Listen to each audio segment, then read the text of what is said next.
Lord, want to thank you, Lord, for our teachers, and we want to thank you for all the members, Father King of Glory. We pray that you lead us, help us understand everything that we are going to read, so that we remember them as we are answering our final papers. In Jesus' name we pray. Amen. Thank you very much, Peter. You can now put your hand down. I'm very grateful that all of you have connected. And we are not going to waste any time. Lorna, I see your amen. Thank you. So I had shared, I just got a paper and we can look through, we can get a few questions and say, let us do this or let us not do the other, so that we continue revising. So that was the paper that I was sharing. But now let me use this word so that I can, so that we can use this for our writing, our work. I will share the first question, and you let me know if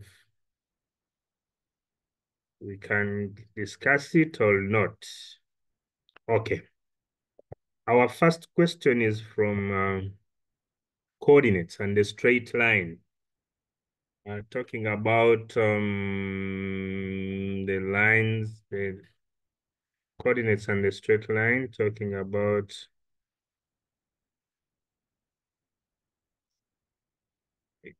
straight line equations and so on. So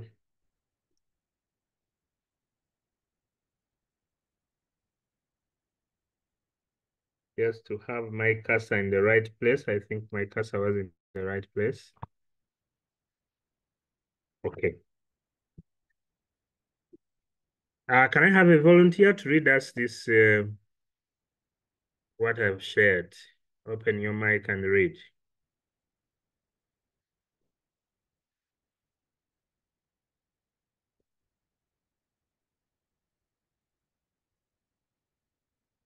Can I have a volunteer to read for us? The first question. Excuse me, sir, I think we are not seeing your screen. Oh, sorry. Thought you had seen it. Very sorry if you are not seeing the screen.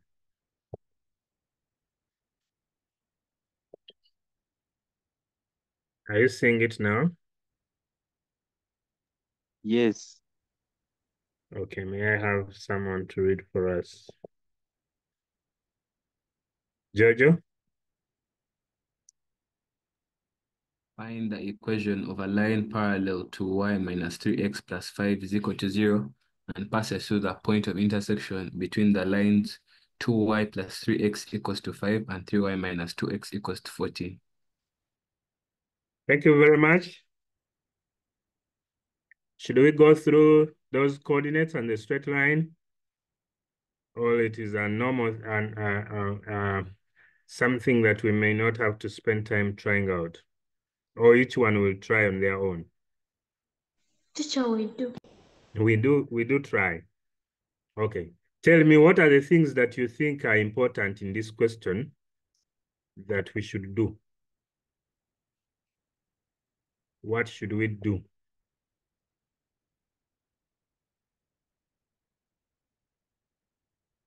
Yes, what should we do? Who is ready to guide us on what is supposed to be done?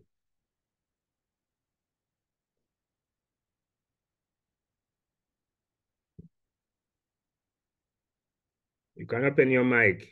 I've allowed you to open the mic, then you tell us that let us do A, B, C, and then we shall be there. Just a guide of what should be done.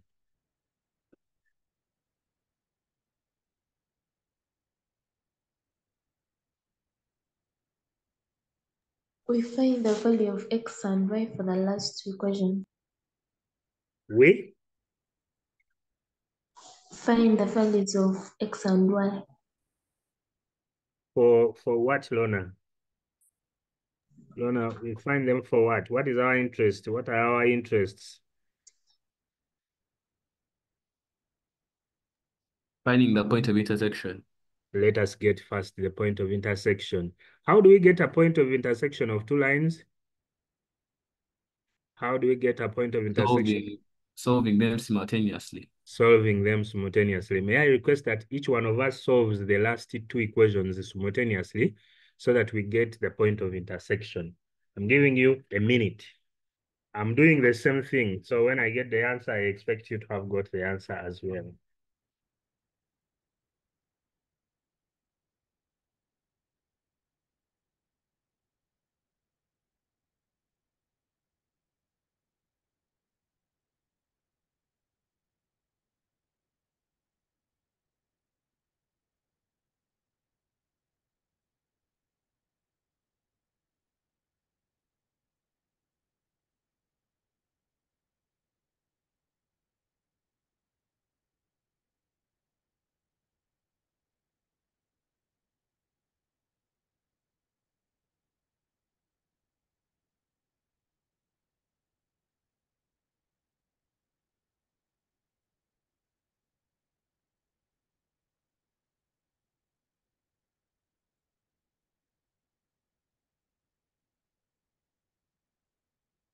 Put up your hand if you're done.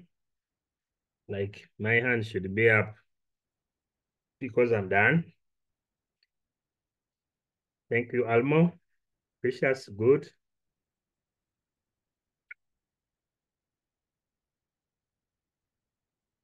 Lona, good.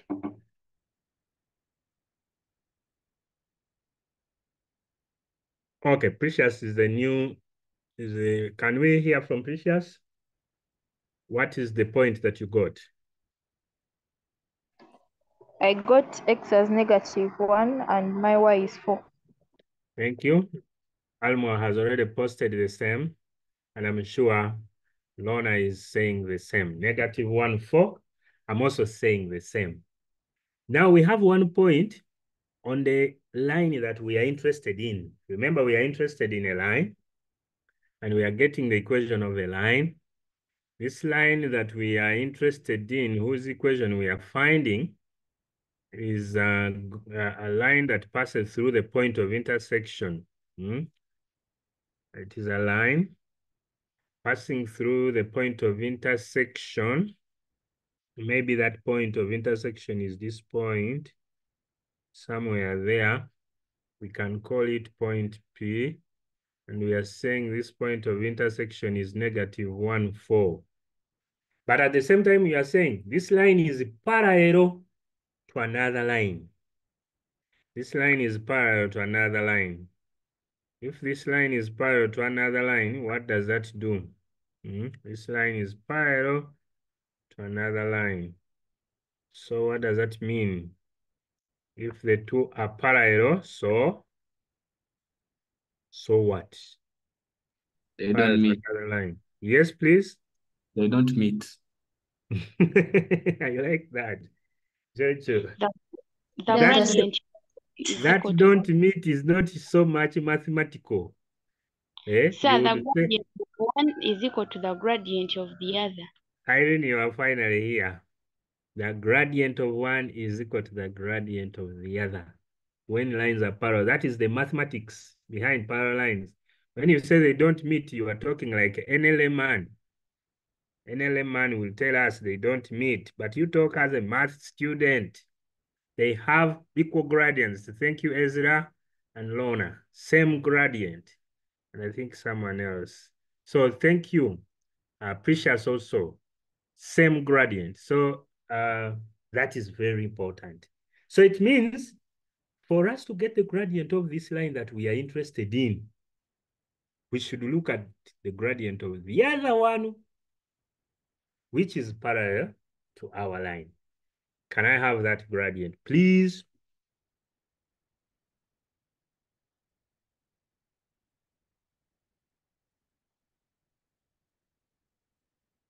Someone ready?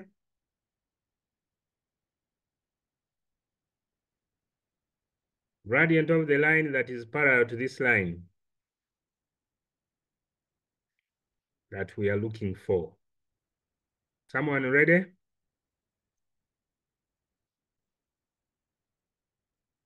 Yes, Jojo. So I'm trying, but I think the gradient is 3. The gradient is? 3. 3. Very good. How do you get that gradient 3? Should I give Mukisa? Mukisa Paul? Open your mic, Mukisa. Mukisa disappeared. Master, Okay. I was saying the same, that the gradient. Yes. Now I want you to add something. I explain how you get the 3. For me, I'm saying that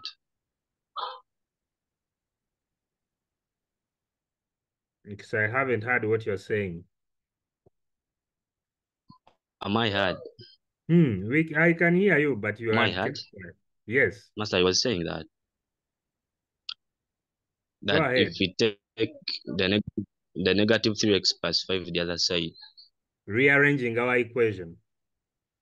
When we yes, arrange and remain with the what do we have? Y equals to what? y is equal to plus 5 minus 5. Y is equal So to 3x minus 3x 3x minus 5. minus Beautiful. After that, then the coefficient of x the coefficient of x, is the gradient. that is the gradient of our line. Yes. What about this other? This other one is the what? That's the y-intercept. That's the y-intercept. The y-intercept is the point or whatever where the line crosses the y-axis. So that's the y-intercept. So the line y minus 3x plus 5 is 0 has a gradient of 3. That is what many of you are telling us. And if that is so, and the two are parallel, this line in question, the one whose equation we want, also has a gradient of 3. Now, we have 1 point on this line. We have the gradient of this line. The question is saying, find the equation of this line. If we have 1 point on the line and we have the gradient of the line, we can get the equation of the line. May I request that each one of you very fast writes down the equation of the line. Thank you. When you're done, put up your hand and give us the equation.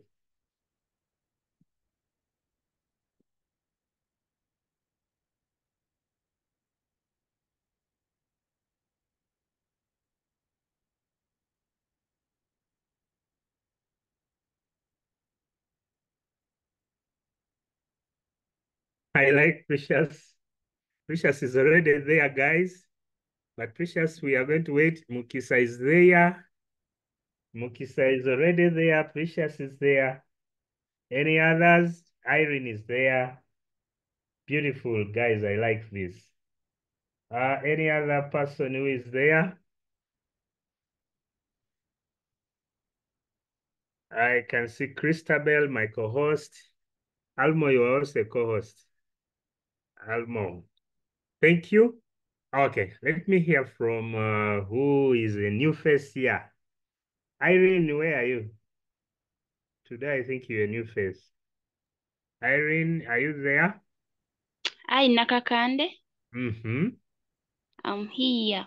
Y What is equal to, the equation is y is equal to 3x plus 7. Y equals to 3x plus 7. Thank you very much. Is there anyone who is not comfortable with this equation? Precious, your hand is up. Did you just leave it up? Okay, Peter. Okay. Precious, say something, then Peter will go ahead. I have 3x minus y plus 7 is equal to 0 in the format of the standard equation of a line. 3x That's minus y plus 7 is equal to 0. Very good. Then Ezra. No, repeat. Yeah, okay, Ezra. I have y minus 3x plus 7 is equal to 0. Y minus 3x plus 7 is equal to 0. All of those have... Come again. Y minus? Y minus 3x. Y minus 7. No, it's y minus... Excuse me. I can hear. I am listening. I have y plus 3x minus 7 is equal to Ezra, 0. there's something there that you need to put right. Y plus 3x, is that plus 3x? Yeah, No, if you carry the 3x to the side of y, what happens there? it becomes a minus So, can you give me the right equation? y minus 3x plus 7. Wapi? Y, Ezra, let us yes, sir. be consistent. Huh? I don't know whether you got the wrong equation, Okay, I'm saying, but I have a feeling you got the right equation. And yeah, my issue is, it seems you are just reorganizing it differently. If this is our equation, and you are carrying the 3x to this side, it will be negative. And you are carrying the 7, it will yes, also sir. be negative. Both of them will be negative, and it is equal to what? To 0. Except if you are telling 0. me that you have put brackets, y minus, then you put brackets and you put 3x plus 7. If you are talking about 3x plus 7. But why leave it in brackets? Can you open those brackets and you Okay, have sir. minus 3x minus 7? Okay, I want to thank everybody for that first one. And I think we are now ready for the second one. Peter, say what you want to say and we go. Teacher, I'm requesting for some explanation how it becomes a negative. All those 3x and 7 becoming negative, because I have only negative 3x as my negative. How did you, can you read us your work? Before I allow Nakakande. Can you read us your work? How did you find the first equation? The equation, how did you find the equation? For me, I use this format of y is equal to mx plus c. Beautiful. Mx plus c. Yes. C. What was So your m? my m was, it is negative 3. No, it was Oh, 3. 3. 3. So that you have Yes. 3x plus c. What is your y and what is your x for 1 point on that line? Teacher, What is the value of y? the value of y is 4. Beautiful. What is the value of Yes. x? X is negative 1. Beautiful. Plus c. Yes. So what value of c did you come up with? I came up with 7, teacher. You came up with 7. Now I want you to Yes. go and substitute them into your work. When you substitute them into your work, you are going to come up with y is 3x plus 7. Because that 7 is positive, even the 3 is positive. True, false? Teacher, where am I substituting exactly? Substituting what? Like, you've told me to substitute in my work, but I am saying we are giving the equation, and this is the equation. Isn't that the equation that you used? Y is mx plus c. So the yes. substitution I'm looking at is put the m, which is the gradient, and put the c, which you have got. And then you have the equation.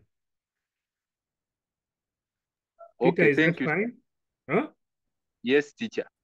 Now, if you choose to carry the 3x to this side, and you also choose to carry the 7 to this side, what will the equation look like?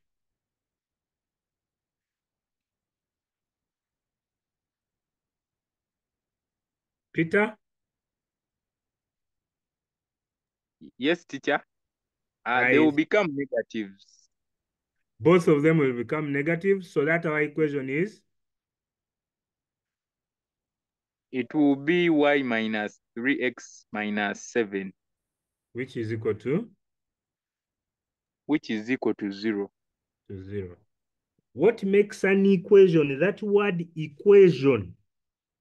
The word equation comes from the equal signs. So if you don't put that equals to 0, that ceases to be an equation. And so for the question that is looking for an equation, you will not be given marks for the answer if you don't put that equals to 0. Equals to something. It's not an equation, not until you have put equals to some value. That's when it becomes an equation. So Thank Peter, you, are we clearing your issue? Because you had a +7 and I wanted to find out if you had gotten C as negative, that you were now making it plus. I don't know. But I hope we are clearing your issue. Yes. Okay, thank you. Finally, okay, can we now move to the next? I think it is allowed. We try the second question if this class allows. What is question 2? Question 2 is here. Question 2 is here.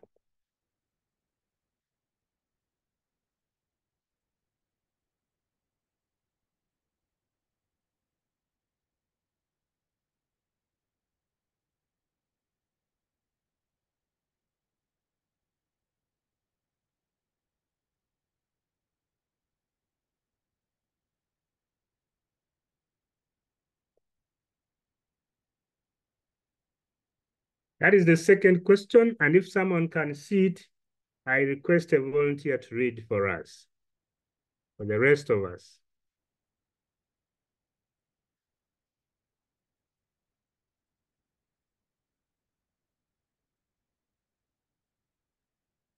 Nakakande? The normal to the Okay, Lorna, go ahead.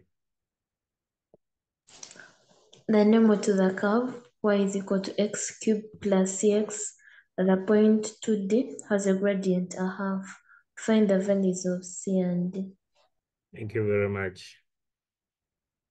As she read, you can read it again, whoever is reading through.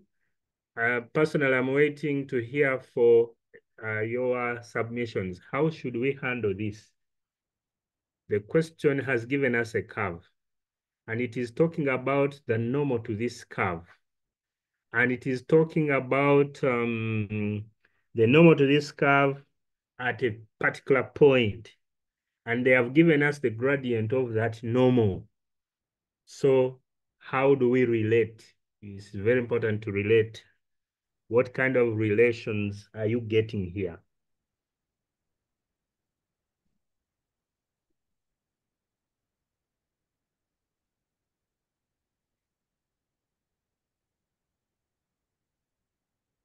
Yes, Ezra? I think we can first use the gradient method, whereby you can get the gradient by differentiating the equation of the normal, since the normal and the line itself must have the same gradient. Okay, let's go slow. No. The curve is y equals to x cubed plus cx. So what should I do now? We can differentiate y to get 2x squared. Dy dx. And what is our dy dx? We get x squared. I get? 2x squared. Which 2, Mr. Ezra? 2 then x squared. Which 2 are you? 2 a value 1, 2. 3x squared. Please come again. X squared. X squared. 3x squared plus c. How are you differentiating? 3x squared plus c. Ezra, I didn't hear.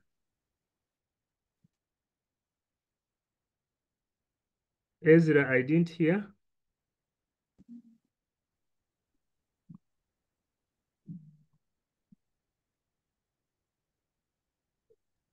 Three x squared plus c. 3x squared. How do we differentiate? When I have x squared, x cubed, I multiply by the power.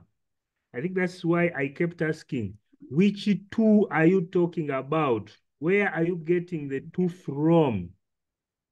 When I'm differentiating, the rule is multiply by the power. So I expect to see you multiply by 3. Then reduce the power, the current power, which is 3, by 1. So you reduce the 3 by 1. So I expect the derivative to be 3x squared. That is for x cubed. Then you go to cx, and how do you differentiate cx?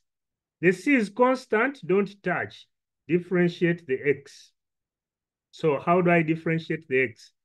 In the same spirit, I pick the power of that x, which is leave the c, then pick the power of the x, which is 1, and reduce the power, which is currently 1, by 1. So this gives you c, then x, then power 0, which is actually c times 1, because x to power 0 is 1, and that is c. So our gradient becomes 3x squared, or should I say our gradient function becomes 3x squared plus c. Okay, continue. From there, where should we continue to? From there, where do we continue to? Yes, Precious and Kaka Jr., thank you for that gradient. Now may I have Angel? Okay, since the y dx is gradient of a curve, and they've given us the gradient of the normal to the curve. So a normal is drawn at a tangent, so we find the gradient of the tangent, which will be equal to the gradient of the curve. Beautiful. We find the gradient of the tangent. And the gradient of the tangent is equal to the gradient of the curve. So gradient of the tangent is going to be obtained from the gradient of the curve. Angel, continue. How should I continue? M1 times M2 is equals to -1. Now, what is my M1? Okay, M1, let's say it is the gradient of the normal, which is a half. M2 is the gradient we are finding of the tangent, which is also equal to the curve. So a half times M1. A half is the gradient of one of them. The second one, you are giving the gradient of M1, M2. Is equals to a half. I mean, is equals to -1. Sorry. Equals -1. So we make so, M1 the subject. Make him the one the subject. So M1 is going to be equal to -2. -2. Now I want you to explain to me. M1 is gradient of the tangent, also the curve. Which is also the curve. So M1, which is the gradient of the tangent, times a half, which is gradient of the normal, is -1. Why are you equating that product to -1? They are perpendicular. The normal and the tangent at a particular point are perpendicular. Thank you very much. Now we have gotten M1, which is the gradient of the tangent, to be -2. How are we using it? Because our question is looking for C and D. You continue. Excuse me. I continue. Okay. So they have given us the point. So at that point, 2D, and x is 2, y is d. So we're going to equate the, since dy dx is equals to -2, which is 3x squared plus c is equals to -2. Okay, let me first write that. Dy dx, which is 3x squared plus d plus c Plus c is equals to equals to -2. And they gave us a point 2D. At So 2D, at the point 2D, we saw x2 is equals to x, so x is 2. So we substitute 2 in place of x. Yes, plus c is equals to -2. Then we find the value of x, which will be -9, which is -12, which is -14. Sorry. Thank you very much. The value of c therefore can be found as -14. 14. We can underline it at that point, because remember the question is looking for the value of c. Thank you very much. How can we get the value of d as well? Innocent, I don't think Innocent is hearing us because he has opened everything. The what? The video has opened the mic. I don't know. Innocent, yes, you are there. If you can hear us, what can we continue with? I'm hearing you, teacher. So can you guide us on the next step? The next step, since we have gotten the value of c, and yet we know the value of x is 2. Then from the equation y equals to mx plus c, and now our y is d, and we have also gotten the c. Then we can press there the c and the So what should I write? Tell me what to write. Y equals to mx. mx. Y equals to. Which y are you quoting? Innocent. Yes. Which y are you quoting? Y equals to x cubed d. Yes, now you are talking. Y is x cubed plus cx. That's the curve. Then now our y is d. We are told 2d is a point on the curve. So our y is d. Our y is d. Our x is 2. Our x is 2, which we are cubing. Yes, remember, and we have our c as -14, then 2. Our x is 2. Beautiful. Yes. So our d will be equal to 8 when we cube that, and here this is -28. And what is our d? Our d is therefore -20. Innocent, yes. Thank you very much. You're welcome. Thank you very much, Innocent. I saw Daphne saying, for me, I haven't covered differentiation. Is there another method? Daphne, if you can't differentiate what you have differentiated here, the curve, you can't run away from that. You don't have a way to run, where to run to.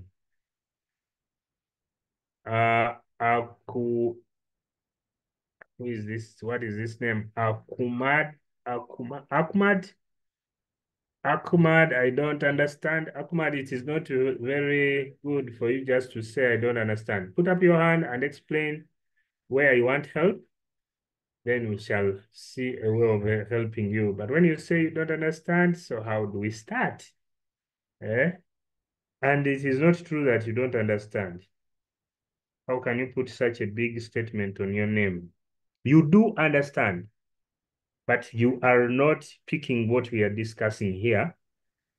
And I am saying, what is this problem? So if there is a problem, let us get to know and see how to help you.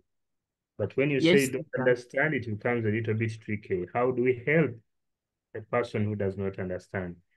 Brian, your hand has been up for some time. Brian? Yes, sir. I just want to How do I help Brian? Brian, can you write in the chat? Your network is not so stable. Can you write in the chat? I can't pick what you exactly want, but you write in the chat. Let me see what it is. Paul Mukisa?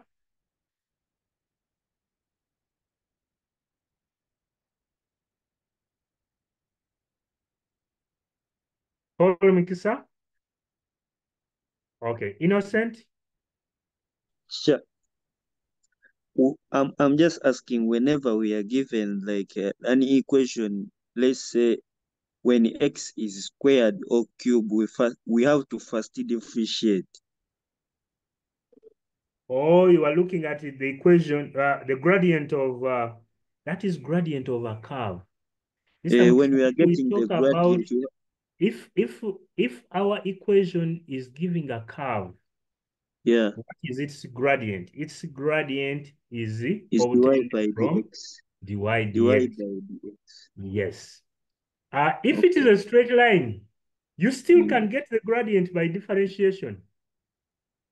The straight line which is giving us y is, for example, 3x minus 3. You can still, or 5.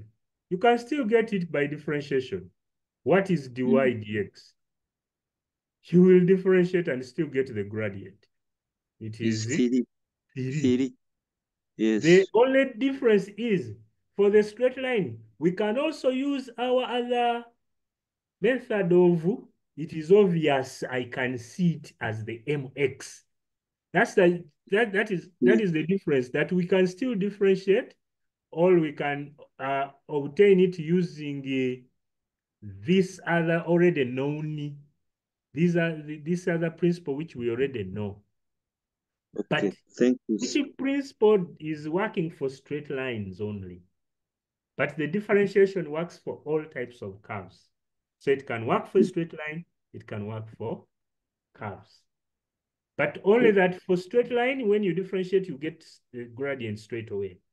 For curves, when you differentiate, you get the gradient function, where you substitute the value of, from the coordinates, the value of x, or the value of x and y from the coordinates, and get the gradient at a particular point, gradient of a curve at a particular point.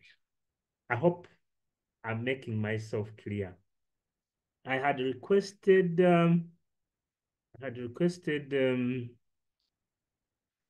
Brian. Okay, Brian is telling me to scroll up, or up to where? Brian, I'm going to scroll up. Which I is will stop you when you reach, sir. I can hear that is better. I can hear that is better, Brian. I was sad that I couldn't hear you.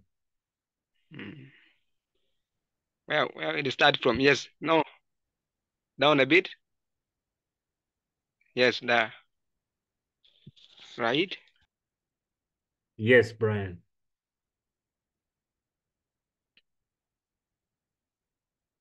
Brian, are you saying something, or you're just picking, you are copying something? Yes, I'm copying, sir. Oh. I'm copying. Okay. Any other comment?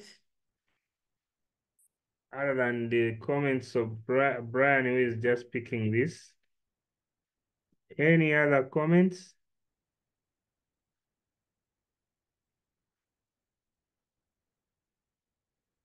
Okay. Fine. So I can now go to the next number. Yes. Okay, Brian. I'm happy if you are now comfortable. Also, who else? Ezra is saying, yeah, we got the next. Is M1 the gradient of the tangent? Yes. Who is this one? Lorna. Lorna is asking. Remember, Lorna, we said M1 times M2 is equal to -1. 1 is the tangent, which is M1. M2 is the normal. A tangent and the normal are perpendicular. Perpendicular lines, the product of their gradients is -1. It is that bit that we are using. So get the gradient of the tangent, which was M1, get the gradient of the normal, which is 1/2, multiply them, you should get -1 because the two are perpendicular. Okay, the order may not matter. You may start by, this one started by getting M1. You may start by getting the gradient. Okay, after differentiating, you substitute the two to get the gradient of the tangent. Because differentiation gives you the gradient of the gradient function of the curve. At 2D, you substitute x is 2 at this point. When I substitute x is 2 at that point, I'll get the 12 plus c. That 12 plus c is the equation, is the gradient of the curve at 2D, which gradient of the curve is also equal to the gradient of the tangent. So you can pick that 12 plus c as the gradient of the tangent, multiply it by 1/2, which is the gradient of the normal, and you can now equate to -1. The order doesn't matter. Even then, you'll come up with the value of c. So you can begin from the gradient function of the curve, or you can begin the way we started. Irene? So I've understood everything, but what's the tangent? What is a tangent? What is a normal? Maybe that may help us. What is a normal? Irene? Irene, do you know what a normal is? A normal is a straight line. Uh-huh. Yes. Which does what? What is its behavior? I don't know. How come you have asked? I think why I asked you. How come you have asked for the normal and you haven't asked for the, how come you have asked for the tangent and you have not asked for the normal? Okay. Mr. Serunjoji? I wanted to tell our friend what the normal is. Yes, please go ahead. What the tangent is. From Backhouse, a normal to a curve at a point is a straight line passing through the point of tangency at right angles to the tangent. So we have the curve and the tangent touches the curve at a certain point. Then the normal will meet that tangent. So we have a curve.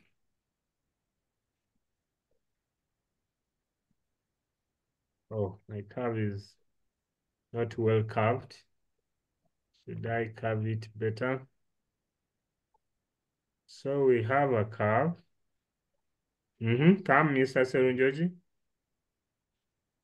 Now we draw a tangent that touches this curve at a given point. So the question of this younger girl is, what is a tangent? Start there. I am the one who took her to the norm. A tangent is that line that touches the curve at a particular point. If you look at our at our diagram. I don't know whether I have shared my screen. Yes, teacher, we can see it. What are you seeing? What are you seeing? We are seeing the curve. Hmm? Seeing the curve. You are seeing a curve? Line. The straight line. Very good. The curve, my interest is in the straight line. This straight line, which is touching this curve at a particular point, is what we call the tangent to the curve at that point. So there's a point somewhere where it is touching it. You may not be seeing my cursor. Then somehow we are looking at, there is a line that is perpendicular to the tangent, and that line is what we are calling the normal. The normal is perpendicular to the tangent, and at that point, it's also a line through that particular point. Mr. Serunjoji read for us the Backhouse, according to him, he said it is a Backhouse definition. Can you read it again as we look at our work? A normal to a curve at a particular point is the straight line passing through the point of tangency at right angles to the tangent. Thank you very much. I think we can't do better than that.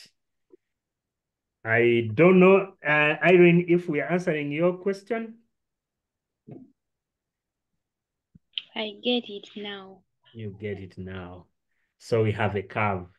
We have a line touching the curve at a point. That line is the tangent. We have another line that passes through that point and is perpendicular to the tangent. And that is our norm. Thank you. And thank you very much. Okay. We can now pick our next question.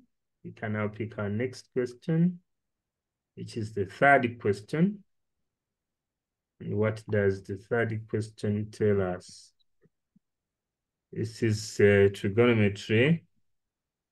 The last time we had this trigonometry, people were saying, now what is this? But we can't do much. We can share a little bit there. Someone to read for us? Solve cos theta plus 60 degrees equal to 2 cos theta plus 30 degrees for the range 0 degrees less than or equal to x less than or equal to 180 degrees. Okay, thank you very much. For x, I think there is a problem there. Our angle is theta.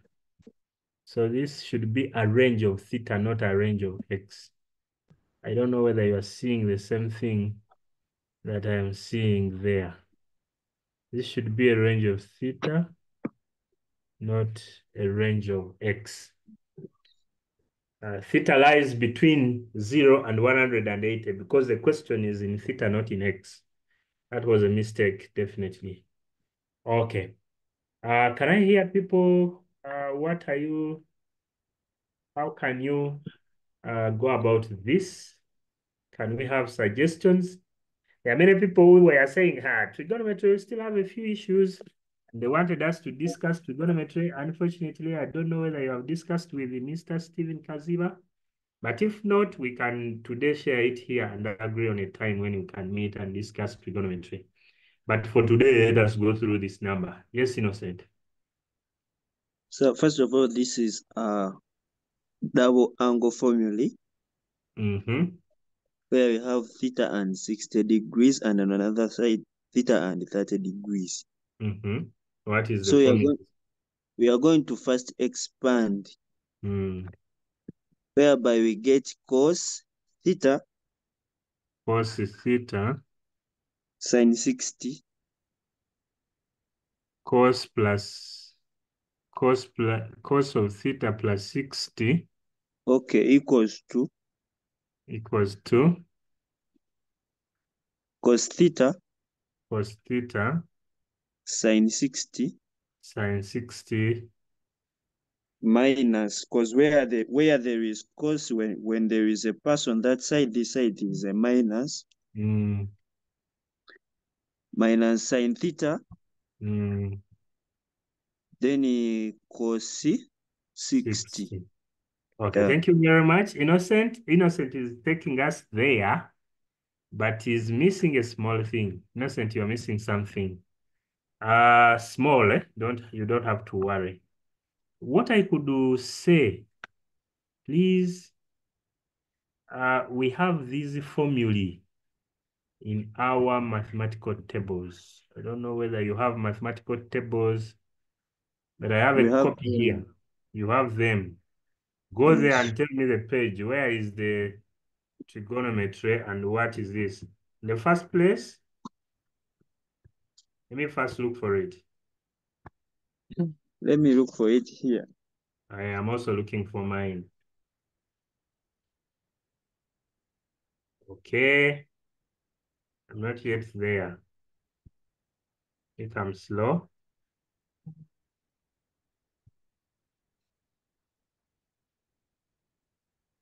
Okay. I can see trigonometry somewhere. I haven't seen the page. Those who have the book can pick the page. But if I can share my book. Page 60, Ayesiga is already there. Brian has some question that he wants us to discuss. Brian, it's okay. We have no problem. We can always discuss.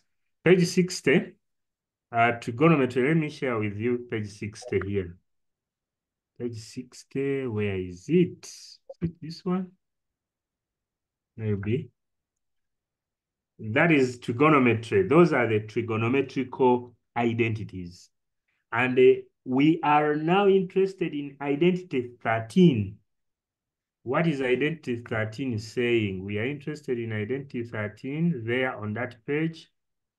And what is identity 13 is saying? We don't have to cram many of these things, but if we know where to find them, it becomes important. It becomes nice. We can always go there. So let me pick it from there. If I pick that here,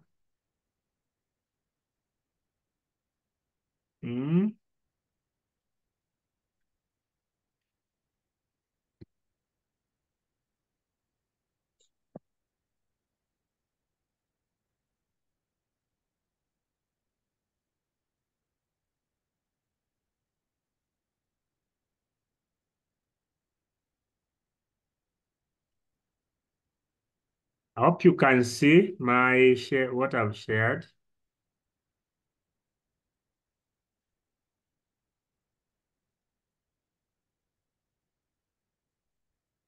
Someone who is seeing, please read for me. Is cos plus cos A?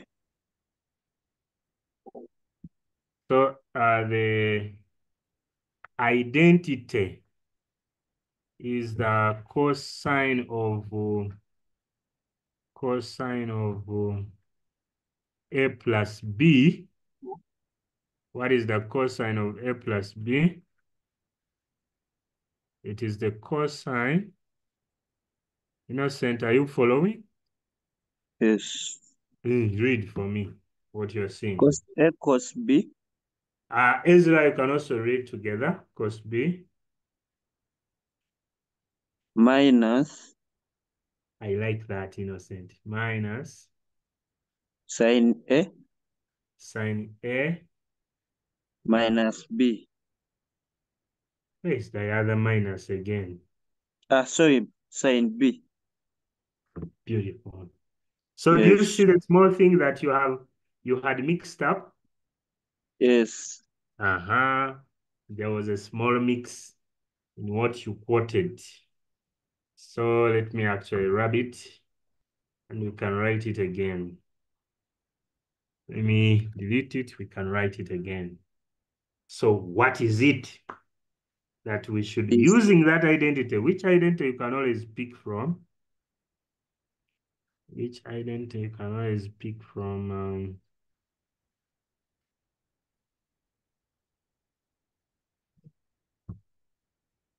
Using that identity, which you can pick from the mathematical tables, UNEB tables. Can we now expand properly? What is the cosine?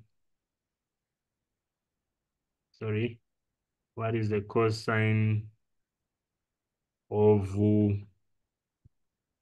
what is the cosine of, was it 60 plus what? Theta plus. Theta plus 60. What is the cosine of theta plus 60? So we can use that identity and we shall have that. It is, what is it? Now our A is theta and our B is 60. Then we just place there. So what is it? Cos theta cos 60 minus sin theta sin 60. Beautiful. Sin theta sin 60, sorry. And what are you going to notice here? From our triangles, and we talked about them last time. I don't know. Anyway, no. I think we talked about them with someone, with some other group. The cosine of 60 is a half. That one we should be knowing from the triangle. So it is a half cos theta.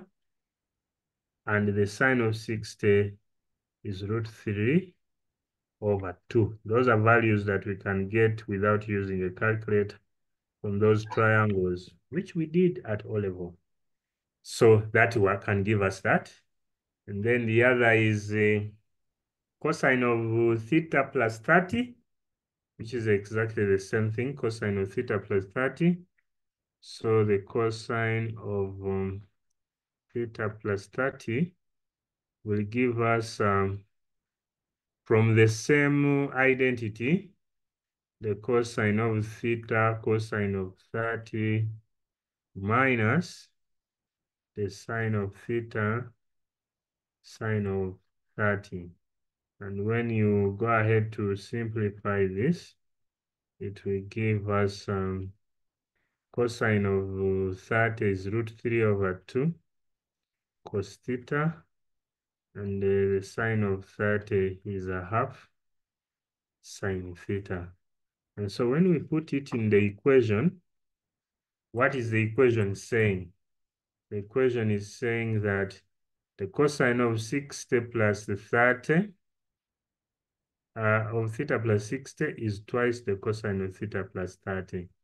So what does that tell us? It is telling us that we're going to have that half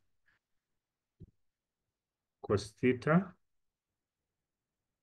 minus √3 over 2 sine theta equal to twice the √3 over 2 cos theta minus a half sine theta. Can we have suggestions from other people? How can we go about this from this point? How can we go about this from this point?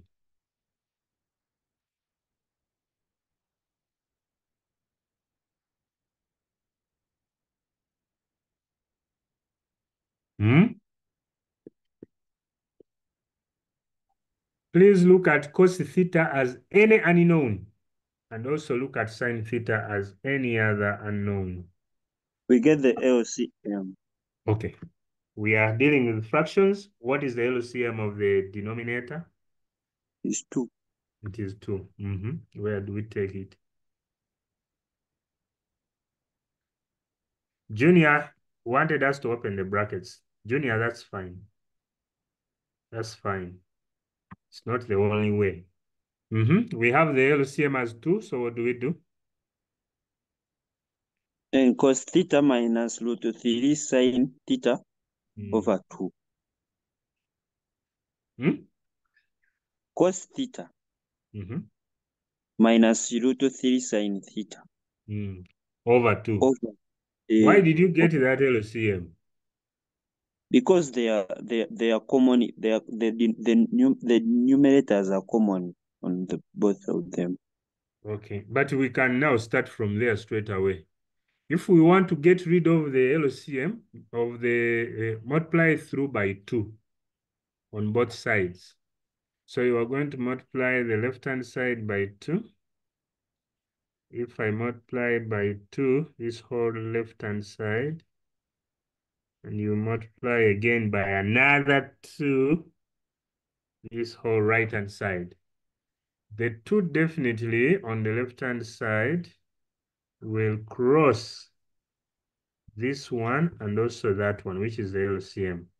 So that we have cos theta minus root 3 sine theta.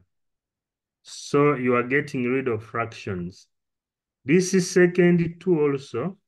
You cross that one and that one. The first 2 is there.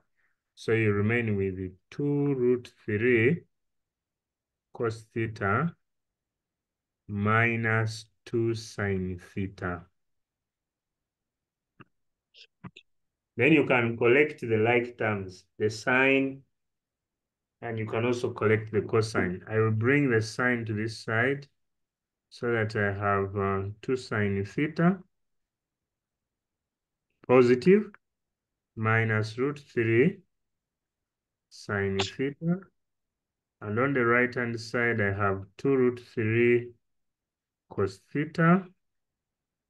And when I carry this to this side, it becomes minus cos theta. So what next? When I factorize out sine theta, I remain with the 2 minus root 3. And when I factorize out cos theta, I remain with the 2 root 3 minus 1. Then I can go ahead, but what are some of the things that I should look at this point? How do I? We have by cos. Lorna, that is what I'm waiting for. Lorna? Lorna, I didn't hear it. Divide? Through by cos. Divide through by cos. Both sides, I don't want, I think I had it through, which I don't want so much. Both sides by cos. So divide by cos theta, divide by cos theta. You can also straight away divide by 2 minus root 3. And also on this side, you can divide by 2 minus root 3. And when you divide, this will go Daphne. This will go. Excuse me, sir. Yes, like, Daphne. why are we dividing by cos? Like, why have we chosen cos, not sine? Can I hear from Lorna? Because Lorna is the one who chose. Lorna? I said we divide by cos, cos. When we divide cos this on the right hand side, it cancels out. Then at the left hand side, we get tan. We are so used to the fact that sine over cos is tan. You can divide by sine, Madam Daphne. But when you divide by sine, you are going to come up with cot. Which cot we are not so used to finding the cot inverse. We don't have it even, I think, on our calculators. So it requires us again to go back to the tangent so that we can find the tan inverse. I want to think so. Daphne, does it answer your answer, your question? Does it answer? Is it answer? Yeah, Yes, we are picking the tangent that we are used to. Because, okay. yeah.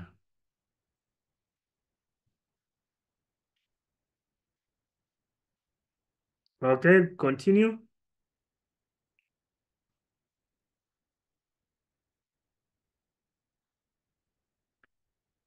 can I have those two defined?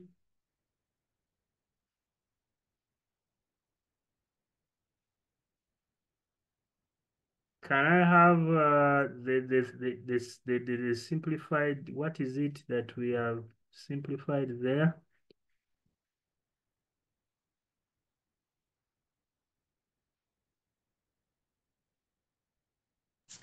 Theta. No. I'm looking at, can we simplify? Can you guide me? What is 2 root 3 minus 1 over 2 minus root 3? That's the question that I have. What value do we get when you simplify that? 2 root 3 minus 1 divided by root 3. What does it give to me?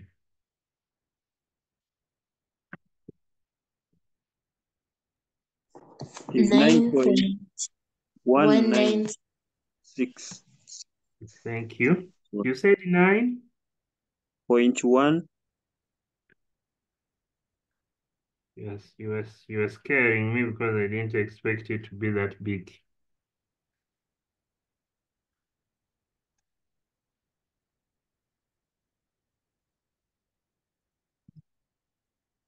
Okay. It is 9. Please come again. 9.19. It's 9.19. Yes. So can you get the theta in degrees? Theta is 83.79 degrees. Tan theta is 9. I don't remember. Did you say 3? 9.19. 61. Then tan inverse of that one, you are telling me it is 80 what? 83.79. 79. 83.79. Thank you. So I can have the 83.79. You can have the 83.79 in the 2 quadrants where tan is positive. Tan is positive in the first quadrant. Tan is also positive in the 3rd quadrant. So I can have the 83.79 in that quadrant. I can also have the 83.79 in that other quadrant. Now, if I ask you to give the angles between 0 for theta, between 0 and 180, which angles are those?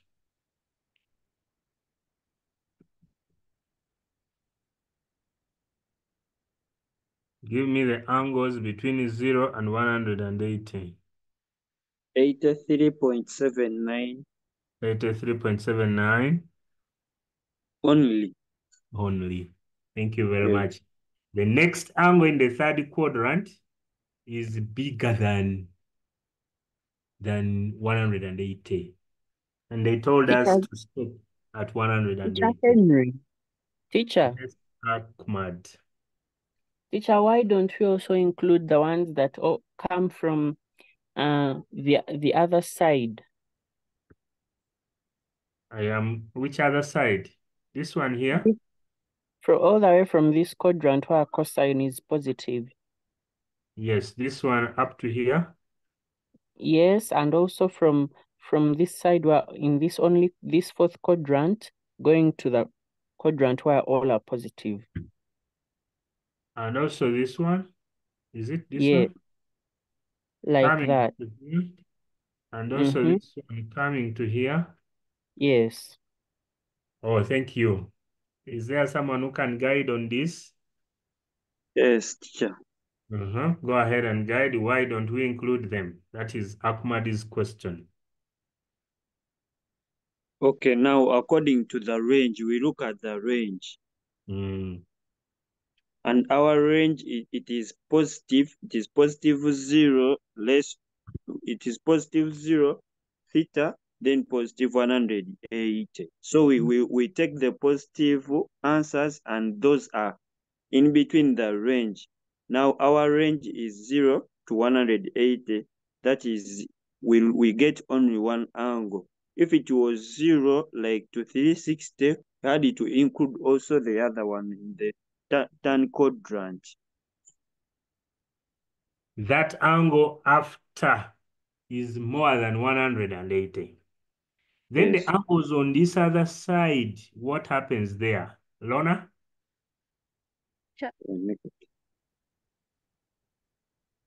Lorna? Teacher, what if the range was 180 to negative 180? Okay. Before Lorna, I wanted to ask this, that when we measure the angle on this side, this other bit, we are measuring on the negative side. And our range is 0 to 180, it is not on any negative side. But now when Lorna says, what if it was from 180 to positive 180, from negative to positive? Then I would take this angle, I would take it, this first angle here. Oh, where? This one here, I would take it. And that is the negative 180 minus 83 would give us what? If you say 180 degrees minus 83.79, that would give us something in 96. That's 96.21. Huh? Yes. Yes. So negative 96.21. I hope I'm subtracting properly. And also 83.79. Both of them are in the range negative 180 to positive 180.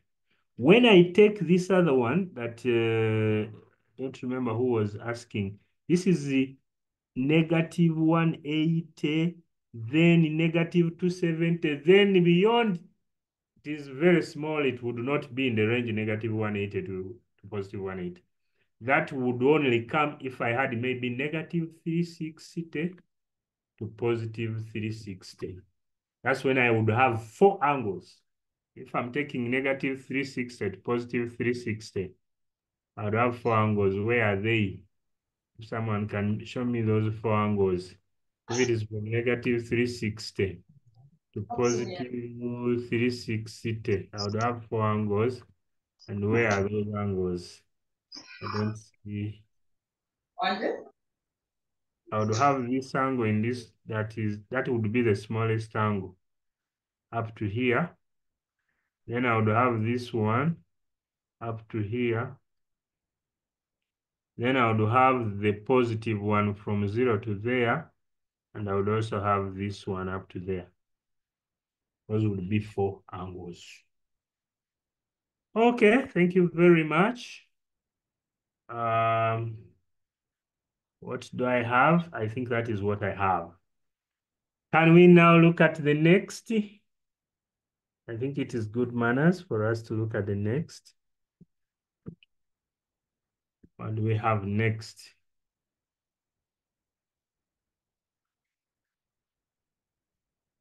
Next would be where?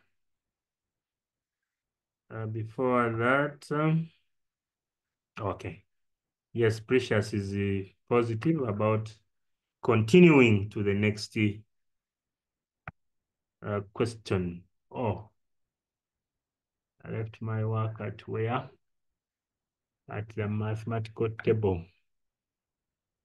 Where is the paper? The paper is here. There's this particular question here, which is when I look at it, I think it is interesting just by looking at it. I think it is interesting.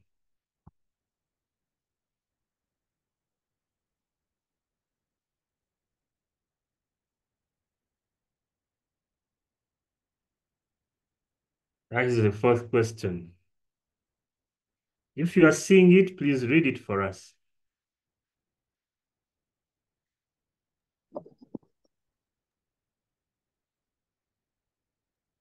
Find the acute angle between the lines y plus 6 is equal to 5 and 3x minus y plus 2 is equal to 0. Very, very good. Thank you. I want suggestions. Who can tell us where do we go? What should we do in this case? What is the acute angle? How do we get the acute angle between the lines?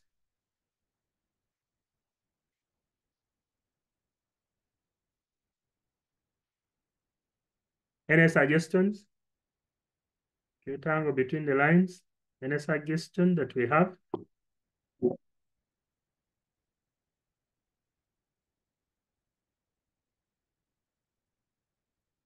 Any suggestion that you have? Teacher, I think we have to first find their gradients. Beautiful. Very, very beautiful. Can we get their gradients? I'm waiting for the gradients.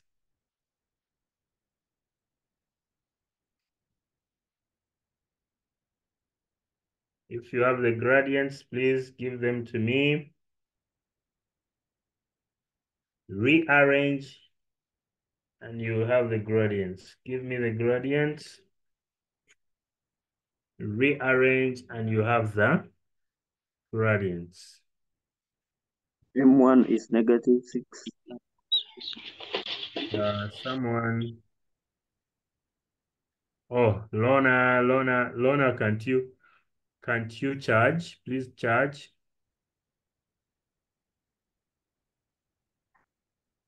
Okay.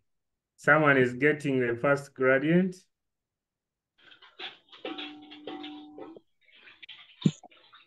Yes, Jojo? The first gradient is -6, and the second gradient is 3. So we have a gradient of -6, and we also have a gradient. We have gradients which are -6. We also have 3. Did you say 3? Yes. -6 and also 3. Those are the two gradients that we have. -6. Then we also have 3. Now, yes, Innocent? So now, after getting the gradients, we know that tan theta. Someone was asking, I didn't get it. Mister, why are we getting the gradients first? Okay. Innocent, are you explaining that bit? We know that tan theta, we are going to look at the angles, and we know that tan theta equals to M1, M2.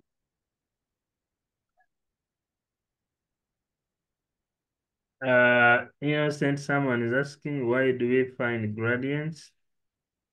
We are first finding the gradients because we are going to look at the acute angle which deals with those two sides.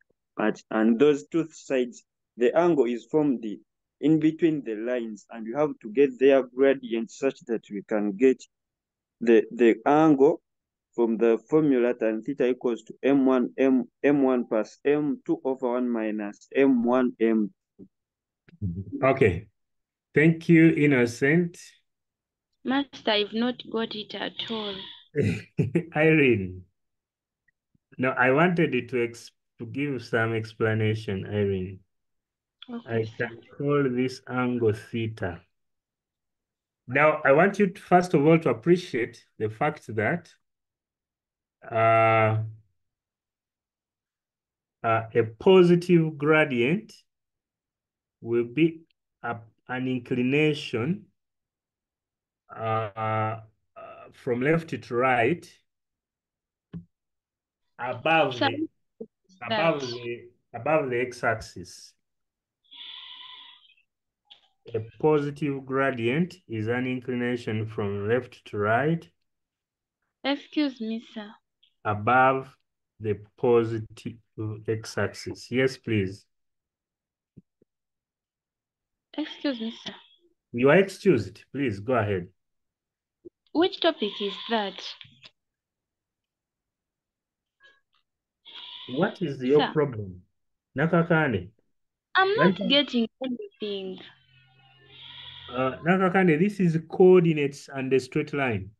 Chapter 1, Backhouse 1. Chapter 1, Backhouse 1. Coordinates and a straight line. And I think you have not given it time because I'm explaining and you are not listening. I wanted to explain, but you are not listening.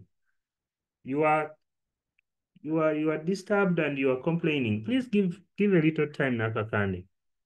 I was saying that when a line has a positive gradient, if I'm to sketch that line, it is inclined to the horizon. Its inclination is of that nature. X is increasing as Y increases. X increases as Y increases. That is what positive gradient is. That you have this thing here, X increasing with Y. You have something like that. An increment in X and an increment in Y. That's what positive gradient is. But negative gradient is the other way. What does it look like? Sorry, I've scrolled without. What does negative gradient look like?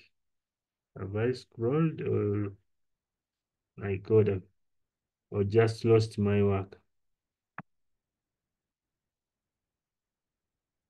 Maybe I simply lost my work. It is sideways, sir.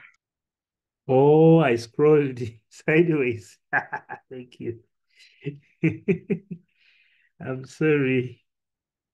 Yeah, thank you very much. I was scrolling here and I scrolled with that. Negative gradient would mean that I have, what is negative gradient? Are you seeing my screen still? Yes. We are seeing it. Okay. I was saying that something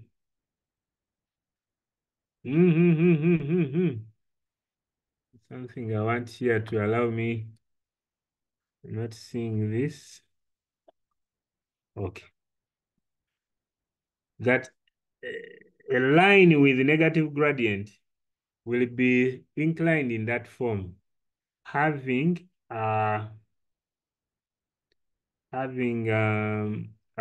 being positive on the horizontal and then negative on the vertical. So that is what we look at as negative gradient.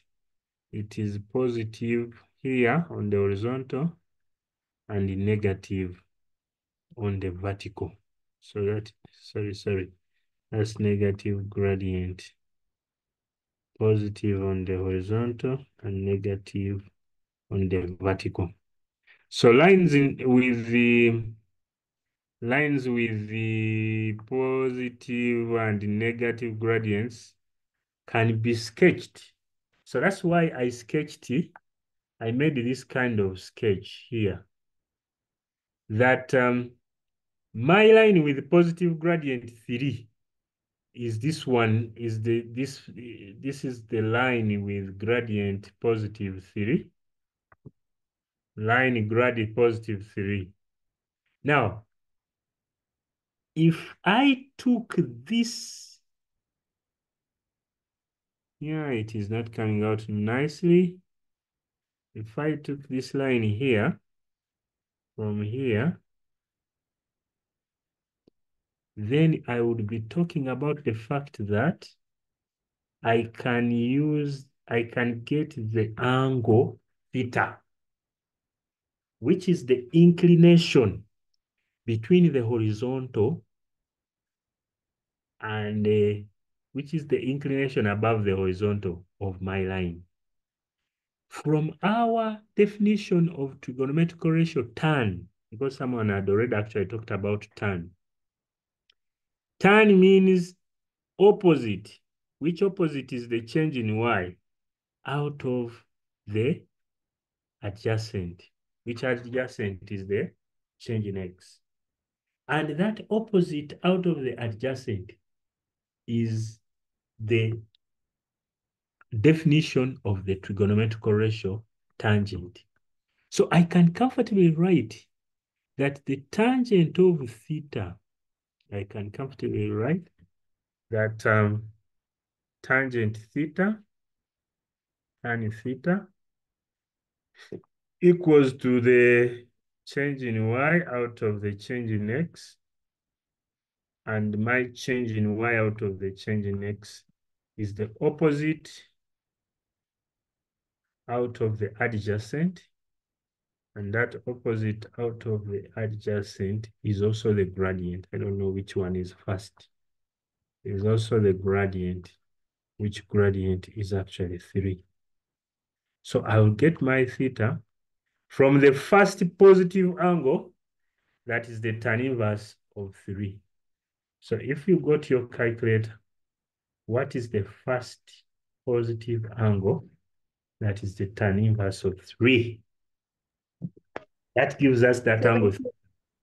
70? 71.57. Mine 71.57. is 71 point 0.57. point 0.57. 0.57 degrees. Thank you very much. I go back to the same diagram. And when I got back to the same diagram, I can still find this other angle. Should I call it alpha? If you allow, I can get angle alpha. Which angle alpha also is coming from the tan inverse of this gradient here, because the gradient is going to give me opposite over adjacent. I can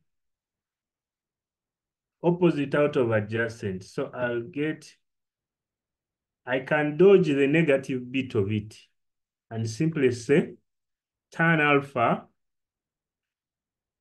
is 6. And alpha is the tan inverse of 6.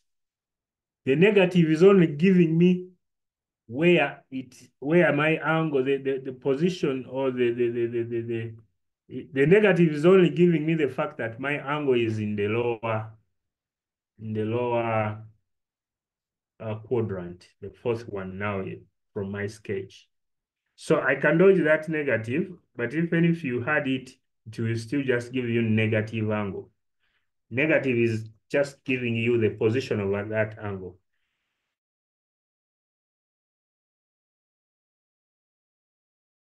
What is the tan inverse of that alpha? 80.54. 80.54. 80.54. Okay, thank you. 80.54. People are discussing the number of decimal places. 80.5. 80.5. Did you say 2? 4. 4. Hope you are rounding off. So it is 80.54 in the lower quadrant. Accordingly, if we go back to our diagram. So the first one is 80.54, this lower one. The lower one is the 80.54. The upper one is the 80 what? The 70? Was it 80, 70? I don't remember. 71.57. 71.57. 71.57. So together, what is that angle between them?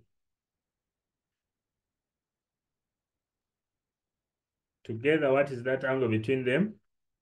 You are going to take The 71. 152.11 degrees. You have added. True, false? Huh? Yes. We have added. Okay. So it is 152. 2.11. Very, very good. So I have two lines, which between them is an angle of 152. So I can draw those lines. If I have drawn this one here and drawn the other one there, this is a big angle, 152. Okay, so those are two lines. The angle between them is 152, 152.11 degrees. So my question is, what is this angle? Between them that is acute. I think we can all find that angle. What is the acute angle between them? Because that was the question that we were asked. What is the acute angle between them? 27.89. Thank you. 27.89. 9. If you are working with the two decimal places like it is in our case, then your answer cannot be accurate to two decimal places. I can see people who have been discussing the decimal places. So if you are working with two decimal places, your answer will be correct to one decimal place. So you can now round off finally your final answer to one decimal place. And so the required answer, which is the required angle between the two lines, required acute angle, is actually to one decimal place, 27.9. If we have been working with two decimal places, an answer cannot be correct to two decimal places. To be correct to one place of decimal. An angle, it is fine to give it one place of decimal. Though the more places of decimal you give, the better. But for an angle, even one decimal place is good enough. Okay. Teacher. Yes, please. Teacher. Yes. But for us, we have rounded off to two decimal places and we have added, and it is giving us good results. What did you mean? What do you mean by good results? 27.89 plus 152.11 is equal to 180 degrees, 0.00. You know, that is okay. But my thing is, since we came working with the two, from this other side, tan inverse of 3, tan inverse of 6, and we have now added, we have subtracted, our answer will not be accurate to two places of decimal. Our answer will be accurate to one place. So round it off finally and give one place. If you want to round off your answer to two places, work with 3. So you can go back and get the tan inverse of 3 to 3 places. You can try it. What is the tan inverse of 3 to 3 places? It is going to be 71.565. 71.565. What is the tan inverse of 8 to 3 places? Tan inverse of 6, sorry, to 3 places. 80.5. It is 80.5. 3. 8. 3, Now, 8. when you add them, when you add 80.538 and 71.565, what do you get? 152.103. 152. 0.103. 103. And when you get the acute angle subtracting from 180, what do you get? It is going to be 27. 27. 0.897. 897. Good. Now, if you have worked with 3, it is comfortable for you to round off and give your answer to 2 decimal places. And when you round off and give your answer to 2 decimal places, you will have 27.90. Not 89 like we had originally got. So if you worked with the 2, round off to 1 place, which is 27.9. If you're working with the 3, you can round off to 2 places, which is 27.90. So the 89, which we had gotten when we were working with the 2, wasn't correct to 2 decimal places because we hadn't rounded off. You round it off, and you can it can then be correct when you round off, which is 9 1 place, because you can't round off now 89 into 2 places. You can only round off 897 to 2 places. You can work with the 4 places, then you round off to 2 to 1 to 3. If you are having 3 places, it is okay to round off to 1 place to still come out correct. But you cannot round off 2 places again to 2 places. Or if you are working with 2 places, your answer will not be accurate to 2 places. Because you have gotten 2 places, you have to round off. Now you are rounding off to how many? 1 place. I don't know whether I have made myself clear there on rounding off. Yes, sir. Good. Thank you, sir. Mm-hmm.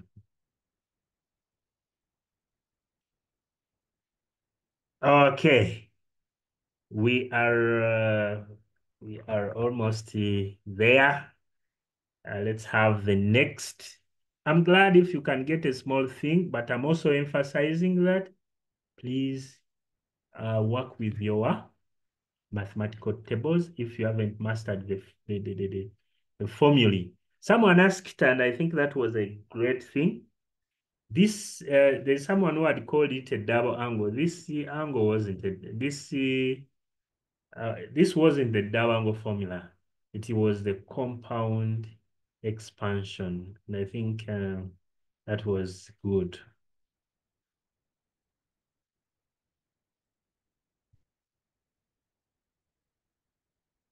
Someone is talking about proving the identities in trigonometry. Innocent, that would be very good, only that I have issues when you haven't mastered the trigonometry itself.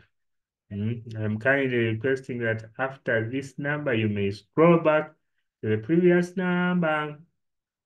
So that what? Kindly requesting that you scroll back to this previous number in trigonometry. I want to confirm with what I have. Okay. I can scroll. Which one was the previous number of trigonometry?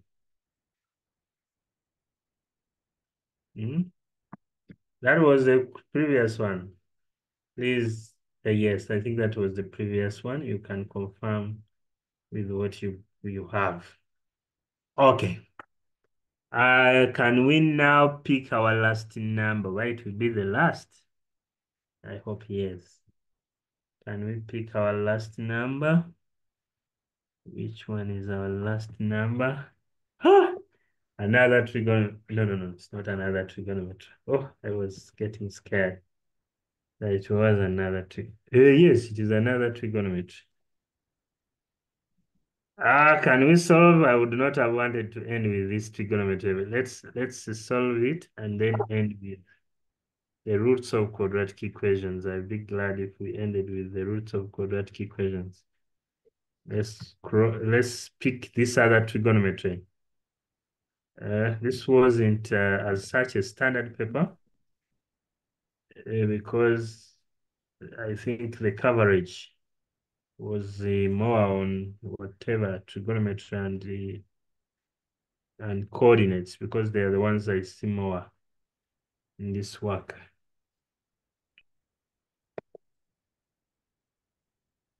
Okay, if you can read that question, please read it and we see what it's about. Solve the equation 2 cos 2 theta plus 3 sin theta is equal to 1 for the range 0 degrees less or equal to x less or equal to 360 degrees. Yes, there's that problem that was there in this work. The range is given in x, the functions are in theta. That was not fine. So we give the range in theta as well. So this is theta somewhere there. Okay. Solve the equation. Now this Innocent has done trigonometry. That is the beauty of him. And he's enjoying it. And he's pushing it on us. But the good thing is that, yes, whether Innocent likes it or not, we must also love the trigonometry as well. For those who have not covered the trigonometry, you use this chance to pick, and then you go and develop what you have picked. Go to the books. Someone was reading for us from Backhouse. Go there and read and continue and try.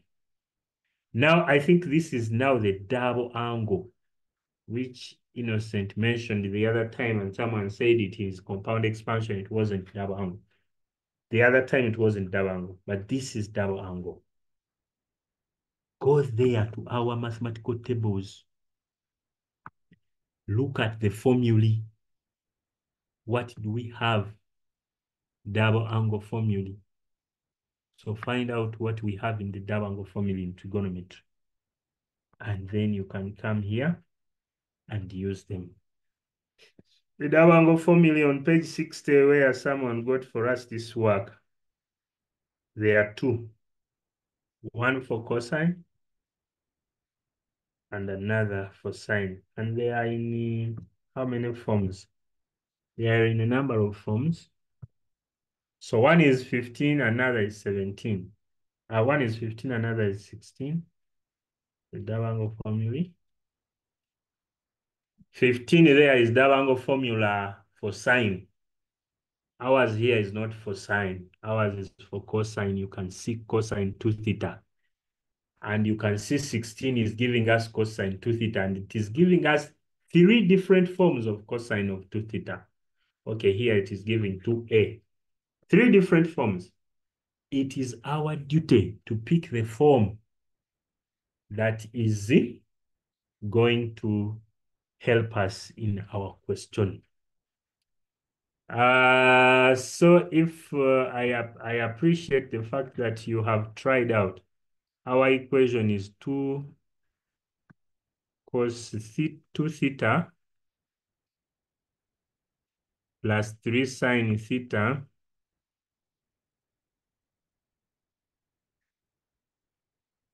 equals to 1.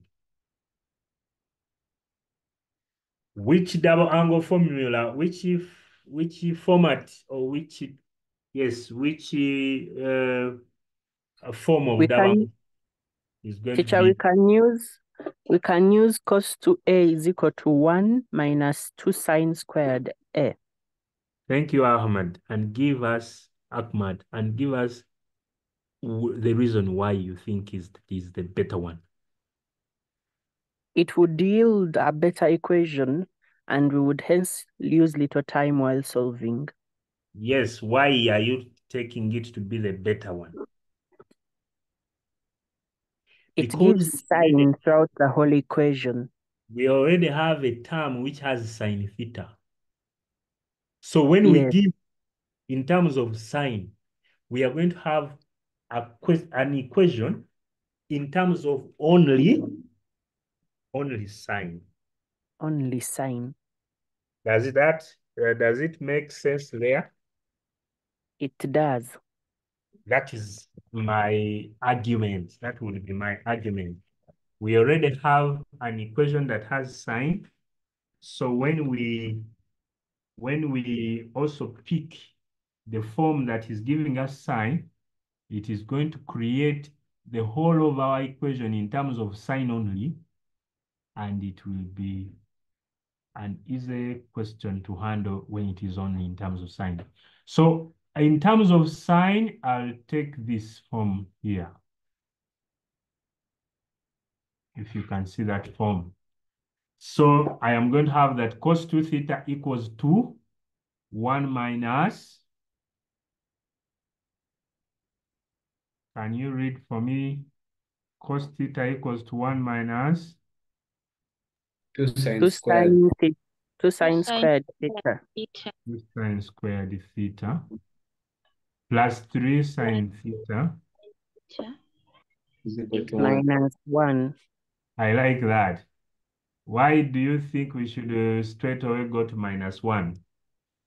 It's okay. Minus 1 equals to 0. Yes. Open the brackets. What are we going to have here?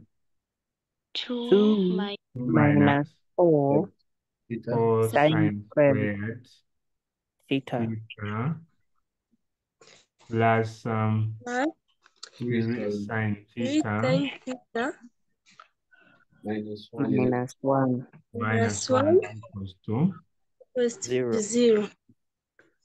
You are going to collect 2 minus 1, which will give us a what? A 1. Give us a 1. But after that, I would personally think that it is easy for me. Do you identify this kind of equation? What kind of equation is this? Quadratic. A quadratic equation. And I think it would be easier for me to handle my quadratic in such a way that my first term is positive.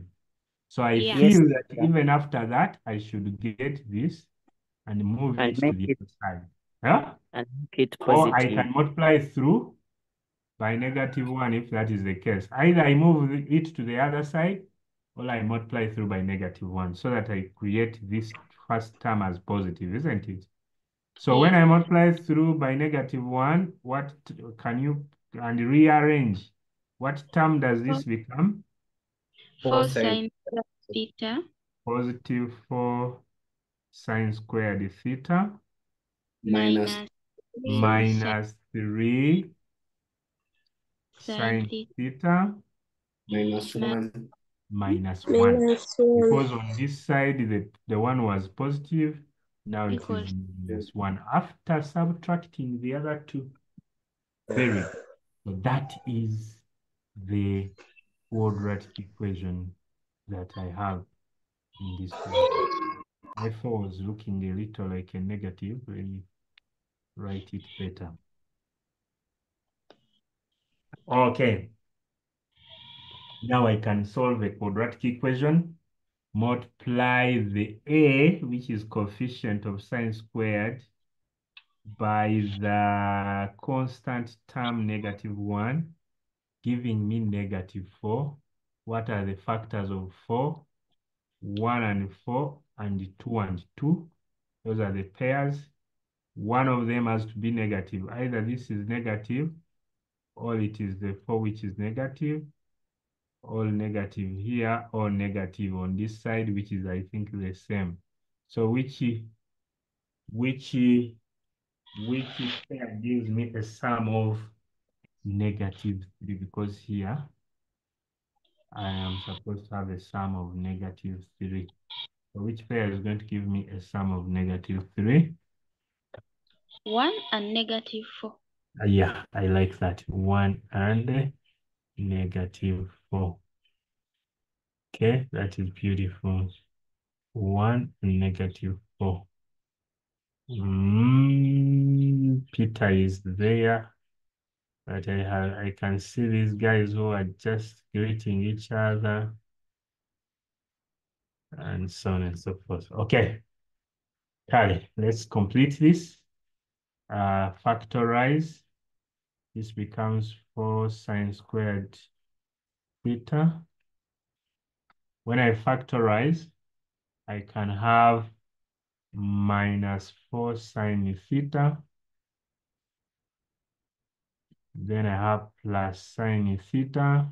Instead of the 3, I split it into positive sine theta and negative 4 sine theta, which is equal to 0. When I pair this with this, and also pair this with this, and factorize out common terms, I'll pick a 4 sine theta as my common term, leaving me with what? Sine theta minus 1. You will get sine theta minus 1. And on the other side, it is a 1. And I'll get sine theta minus 1. When I factorize out the common sine theta minus 1, if I factorize out the common sine theta minus 1 in both terms, it leaves me with, can you give me what it leaves me with? Are you 4 there? sine Yes, plus 4 sine theta plus 1. plus 1, which is equal to 0. Then I 0. can say that either first term is equal to 0, meaning that sine theta will be equal to 1, or the second term is the one which is 0, meaning that sine theta will be negative. A quarter. Nakaka, they want to say something? Yes. Mm-hmm. So now what if I just press in the calculator and don't solve the quadratic equation manually? And then I provide the answers. What kind of, how can I say, what method will you have used to solve the quadratic equation? Okay, I get it. No, I am asking. Because, we are using these methods that we have learned, eh? So either Yes. you are telling me I'm using a bulldozer, I'm using factorization, and I'm working out. But if you're saying we are using a calculator method, what is calculator method? Okay. So I get it. I would encourage you to use the methods that we know.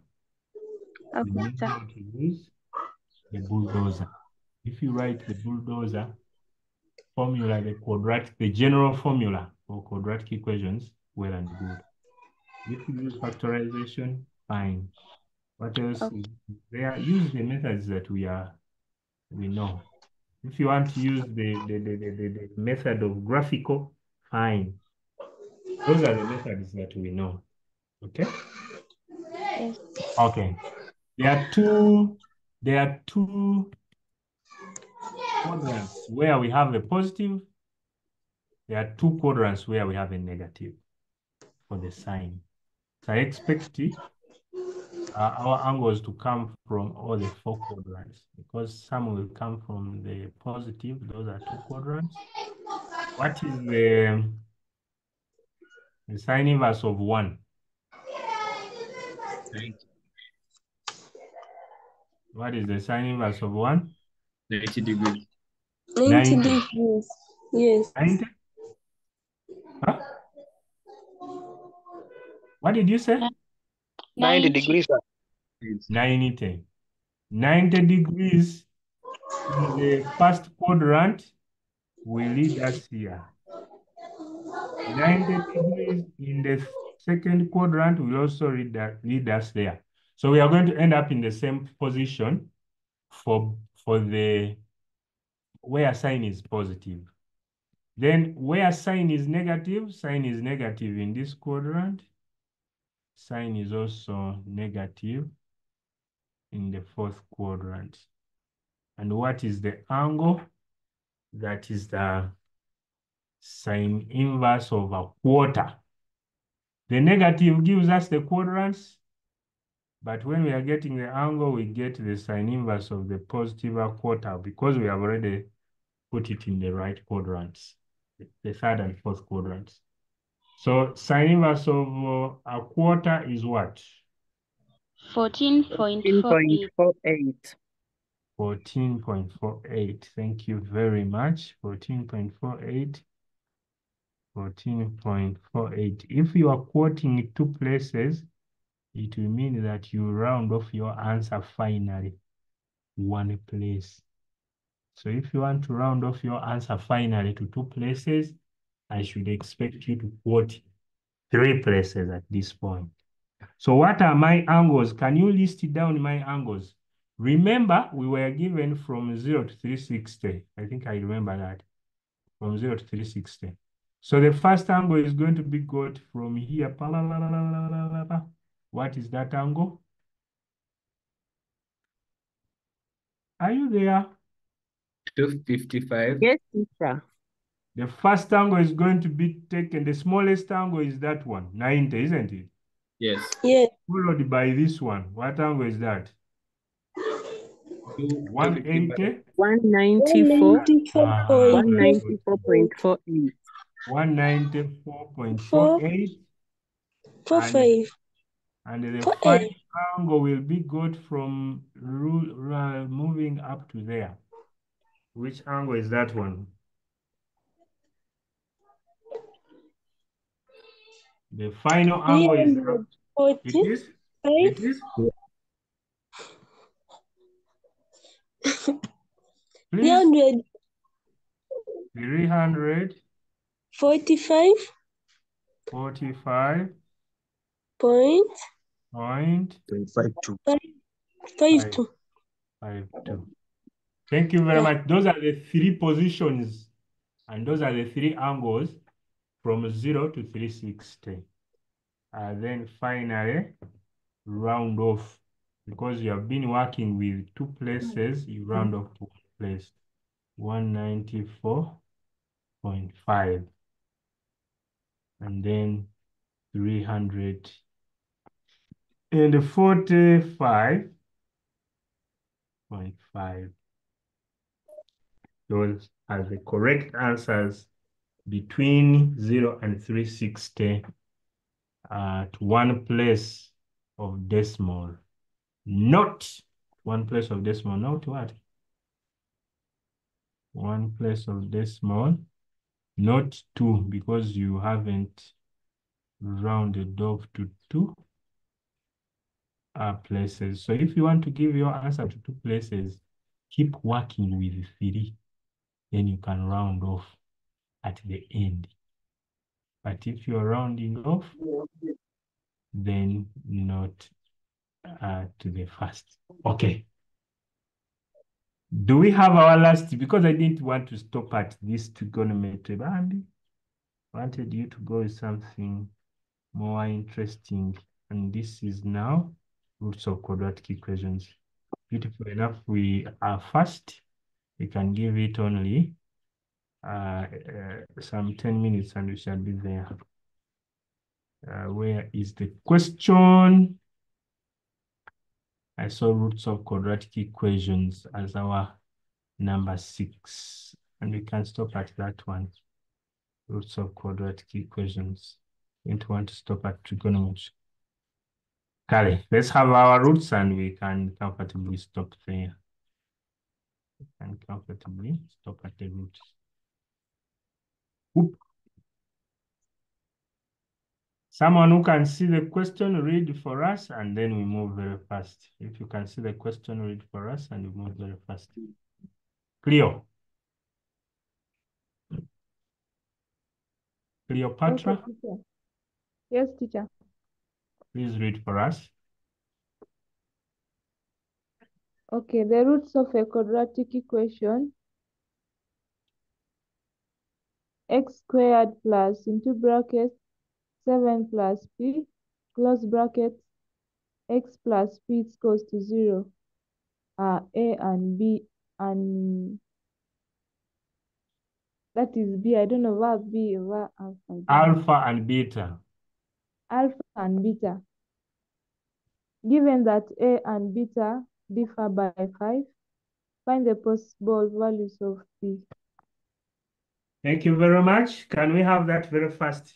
If I have my equation, x squared, x squared, if I have my equation, x squared plus 7 plus p, x plus p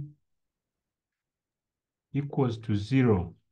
if I have my equation as that, and the roots are alpha and beta, what is it that is necessary for me to find first and foremost?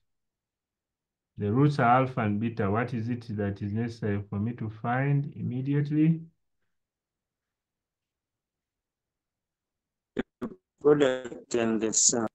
The product and the sum. So you should find alpha plus beta.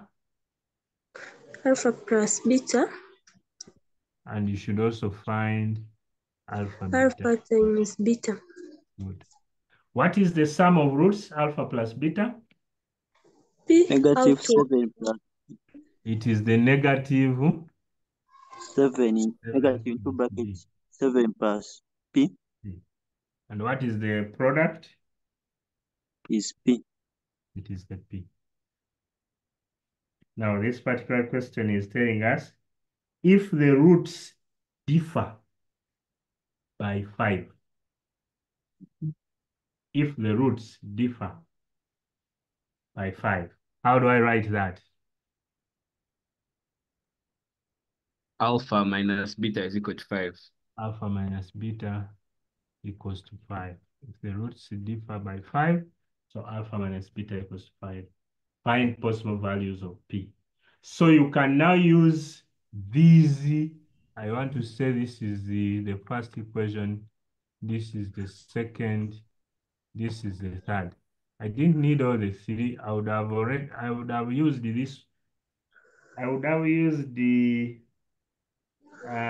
thing straight when I do what? I would have changed a little bit.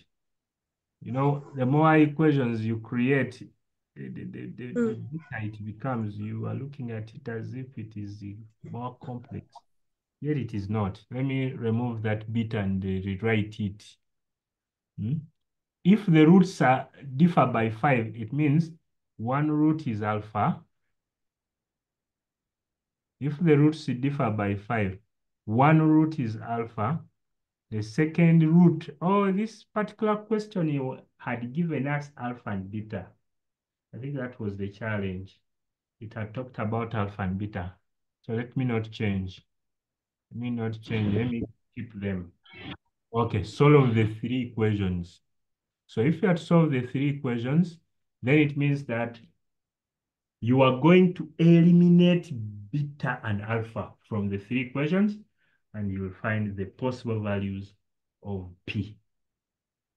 If I solve 1 and 2 simultaneously, 1 and 3, I can add them. Please add 1 and 3 and tell me the result that you get. If you add 1 and 3 equation 1 and equation 3, you are having alpha plus beta added to alpha minus beta. And on this side, you are having 5 added to negative 7 plus P.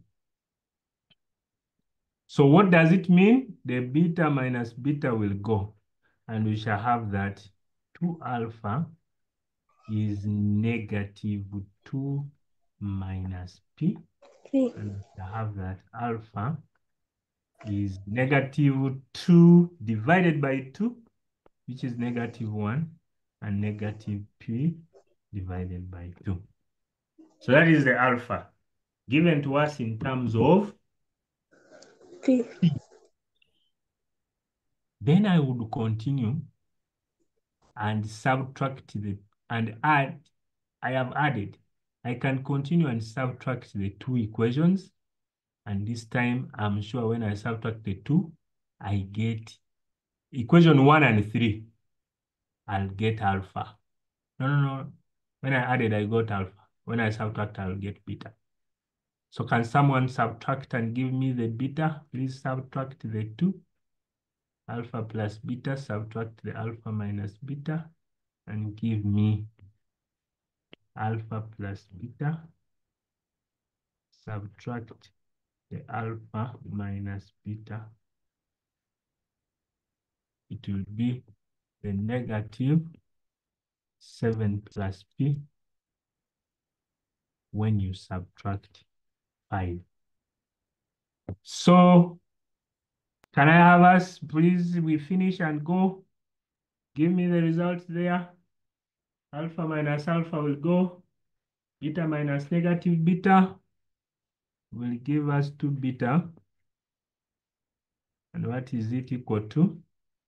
Negative 7 minus 5 is negative 12 minus p. When I open brackets, so that beta is, when I negative 6, if I divide by 2, minus p over 2.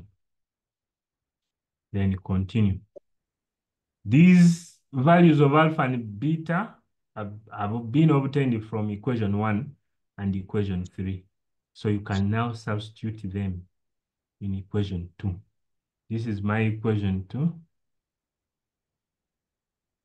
So when I substitute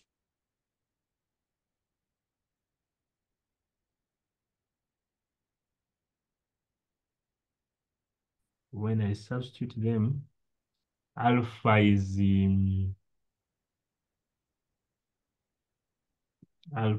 negative 1 minus p over 2. Can you hear me?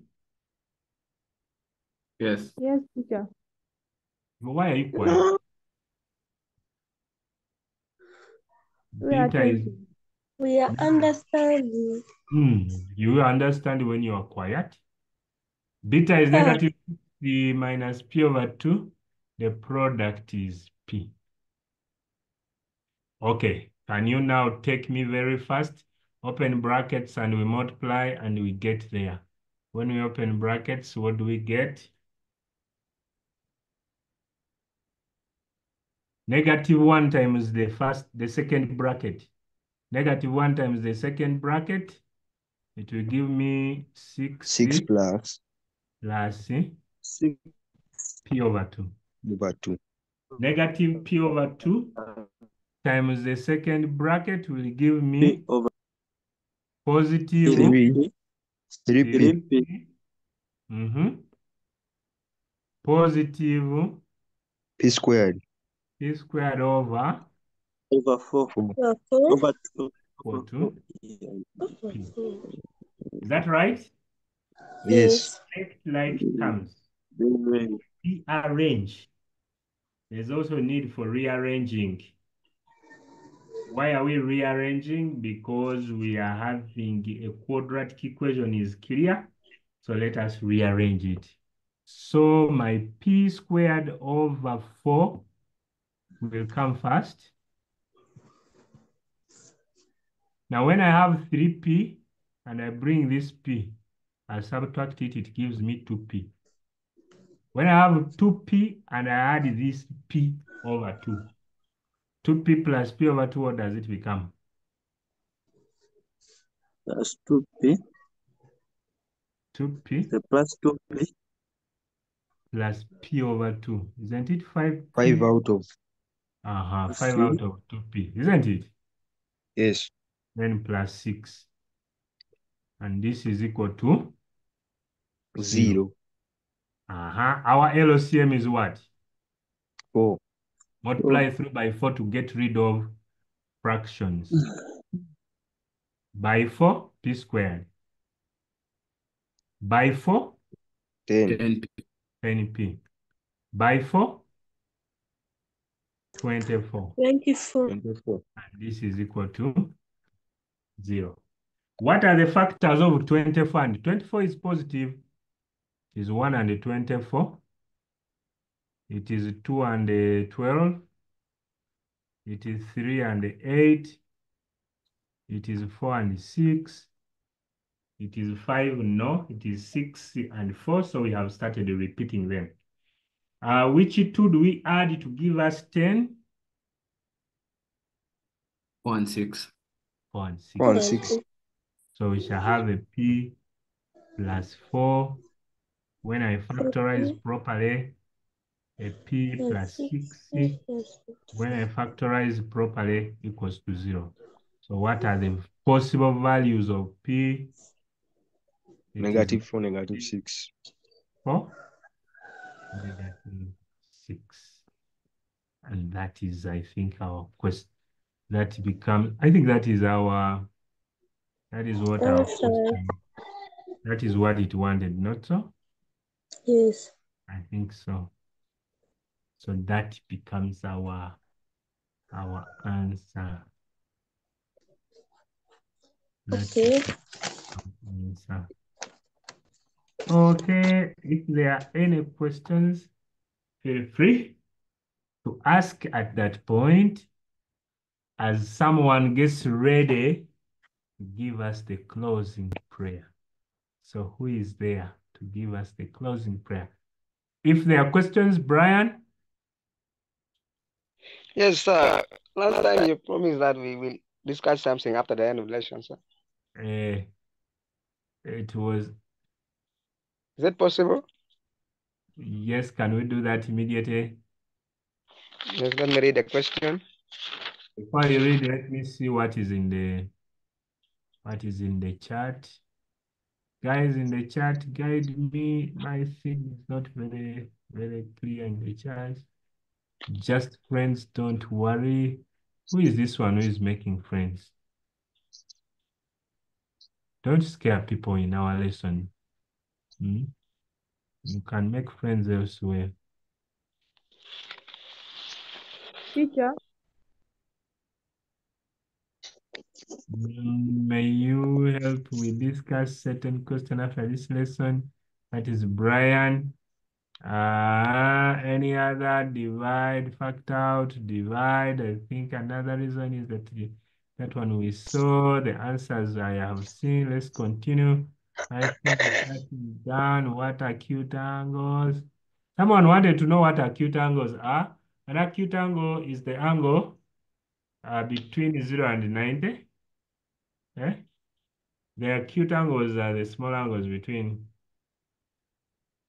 0. How about we get us some numbers about angles of the triangle and how to prove those ones? Teacher, I'm getting how many decimal places do we round off to? 1 and 2 are okay for angles.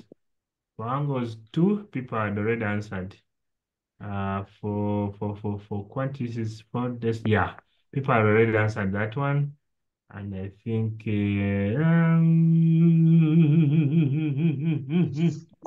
think I can leave it at that. I was trying to find out what is in the chat, but I can't get everything.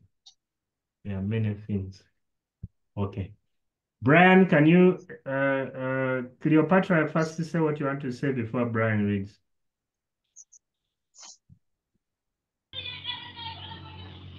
Excuse me. Yes, Cleo. Cleo, we are listening. Cleo? Cleo is lost. Can we get Faith?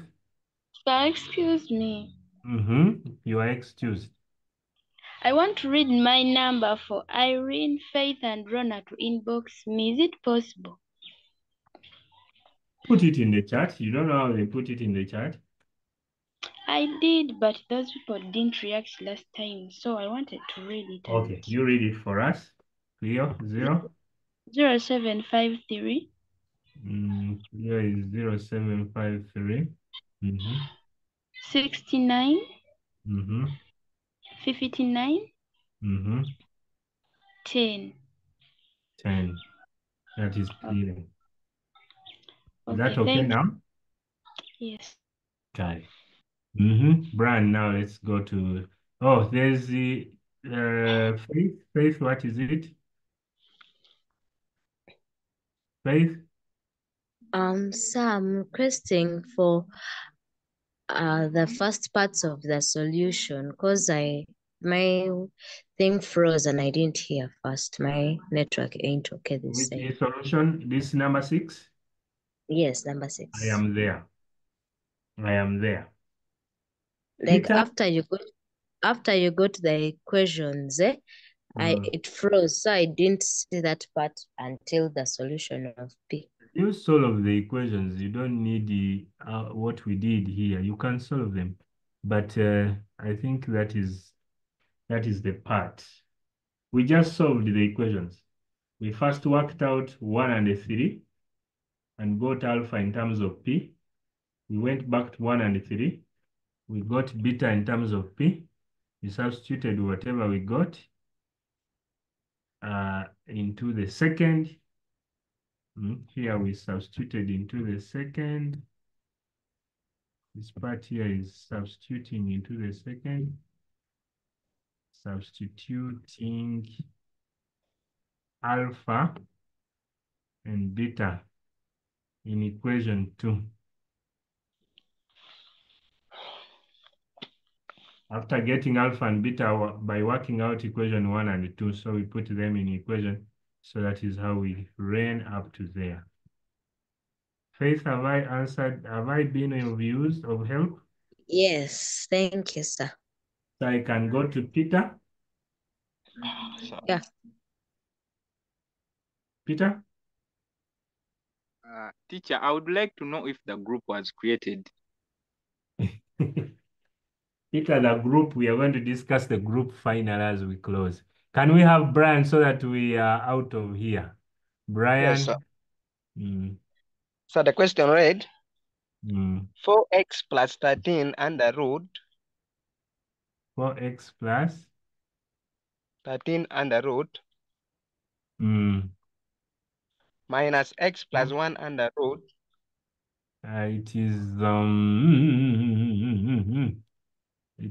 4x plus what? Plus 13. All of it is under the root. Yes. Minus x plus 1 under root is equivalent to 12 plus x under root. That is the question, sir. What exactly do you want us to do? We solve x. Solve for x.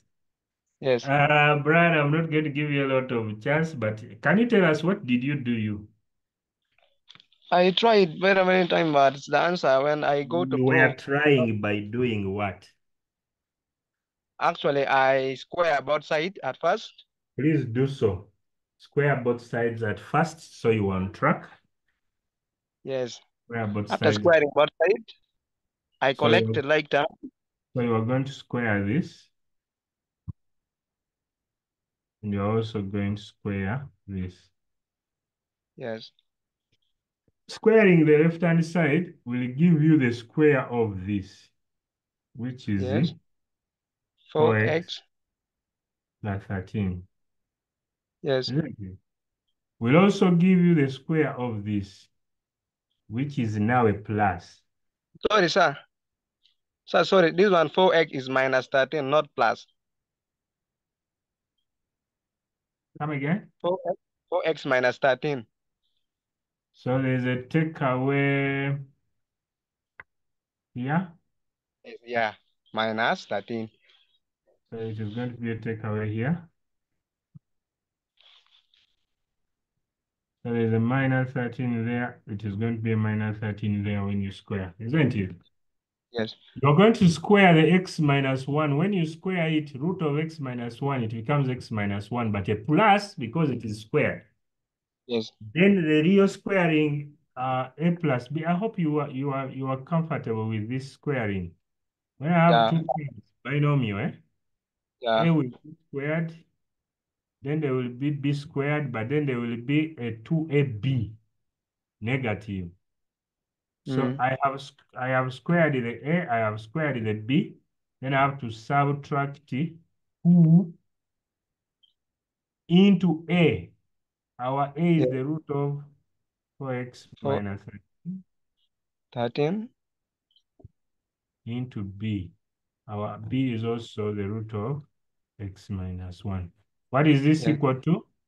When I square, I'll also get 12 plus x. Isn't it? Yes, sir. Now you can collect like terms. I can get the whole of this term here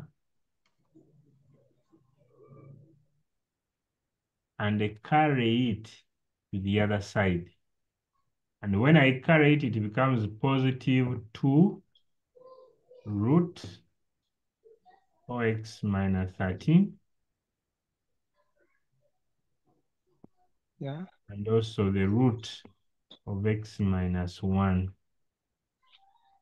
equal to. Now I have taken this to the other side, so I'm bringing this over to this side. So already 4x plus x is 5. When I bring this one, it will be minus x, which is going back to 4x. Negative 13 minus 1 is negative 14. When I bring this one to this side, it will also be minus 12, which is negative 26. When you have a chance to simplify your work, use the chance immediately. When I look at this work, there is a common 2. Divide by 2 everywhere. When I divide by 2 here, there is a 1. When I divide by 2 here, there is a 2. And when I divide by 2 here, there is a what? A 13. So I'm going to have the root of 4x minus 13. I'm going to have the root of x minus 1. And I'm going to have 2x minus 13. Now square both sides. So there is the squaring again. There's also squaring again, which now takes away the roots to give me 4x minus 13 into x minus 1. X minus 1. And this side, when you square, similarly, you are coming up with the same thing that we got, the same squaring which we had. The 2x will be squared, you get 4x squared. This times that, these 2 multiplied, will give us negative 26 times 2. Negative 52. Negative 52x plus 169. Then when I open brackets on the left-hand side, I'll get 4x squared when 4x multiplies here. When 4x multiplies negative 1, I'll get negative 4x. When negative 13 multiplies, I'll get negative 13x. Yes. And when negative 13 multiplies negative 1, it will become positive 13. This gives us 4x squared minus 52x. That is 52 plus 169. Collect like terms. 4x squared and 4x squared will behave. Then what else? 52 can cross over and it becomes positive. And we subtract 4x, which becomes 48x. Yes. And we subtract 13, which becomes 35.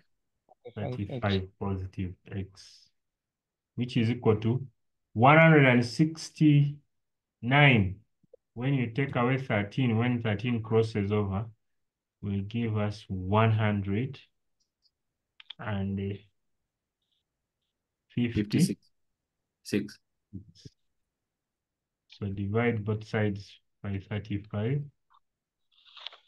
and it will give us an ugly answer. I don't like it. Actually, what I would push you to do is please check if we haven't made any mistake. Because answers, one of the qualities of an answer is beauty. An answer must be beautiful. So personally, whenever I get an ugly answer, I first check it. If you had gotten more answer, usually when we square and square, when you get 2 answers, you go back and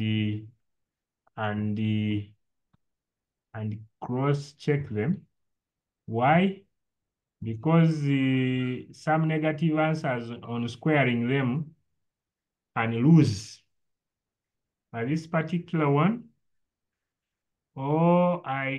first wait. I thought I had made a mistake, but no.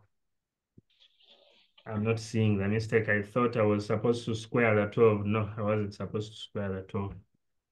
You check. I would expect beautiful answers, Vanan. Let's try proof. Huh? Let's try to prove the value of x. That is?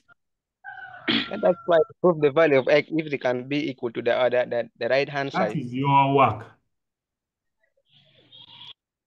Okay, sir. That is your work. A proof.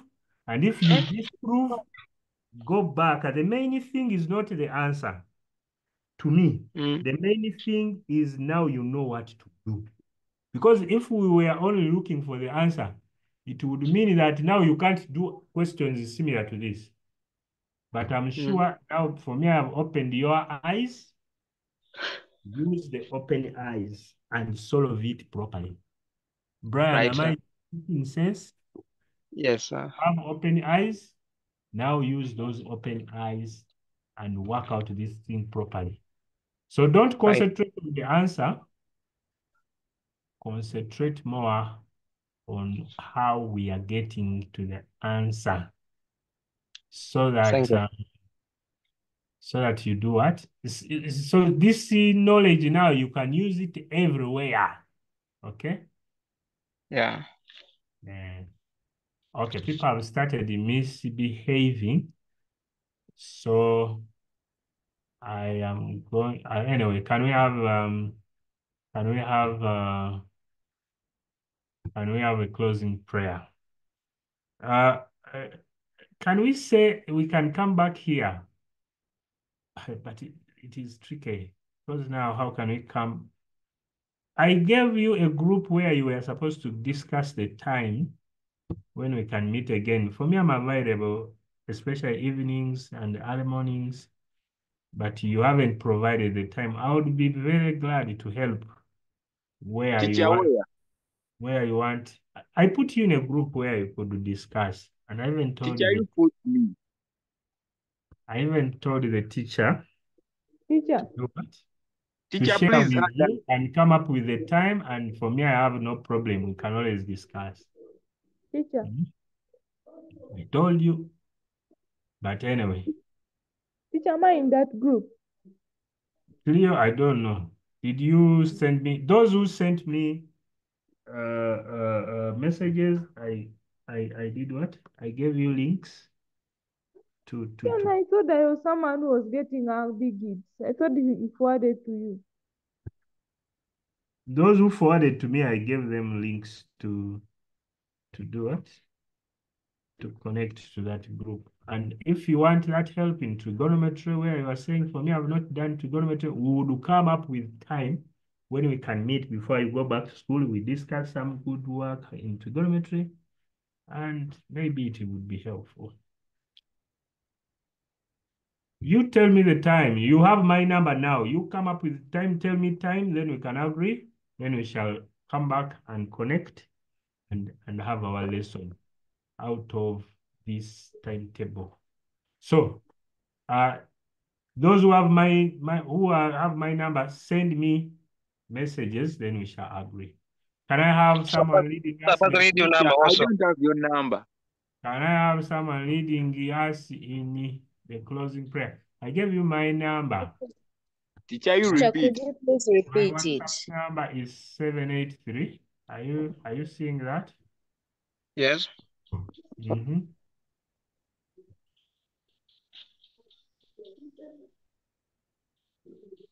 Okay. Is that fine? Right, sir. For teacher Henry. Kale, can we have a closing prayer? Can we have a closing prayer? A volunteer?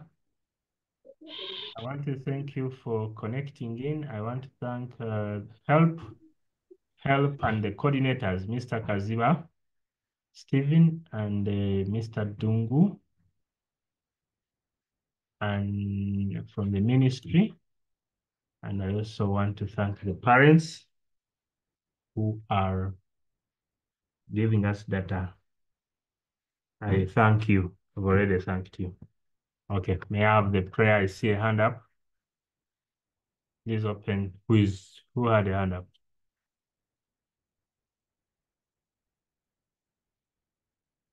Okay, Cleo, open and lead us in prayer. Okay, guys, let's humble ourselves and we pray. In the name of the Father, the Son, and the Holy Spirit. Amen. Amen. God our Father, I want to thank you for the gift of life. I want to thank you for everything that you have rendered unto us through this day. Now, Lord, is the time for us to end our lesson. May you grant our teacher journey mercies if at all is going to travel back somewhere, and above all, good health, and also knowledge to us, the students. We ask for this through Christ our Lord. Amen. Thank you very much. Bye-bye. Bye. Thank you, sir. Welcome.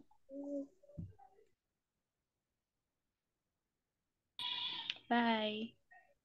Bye, Bye. everyone.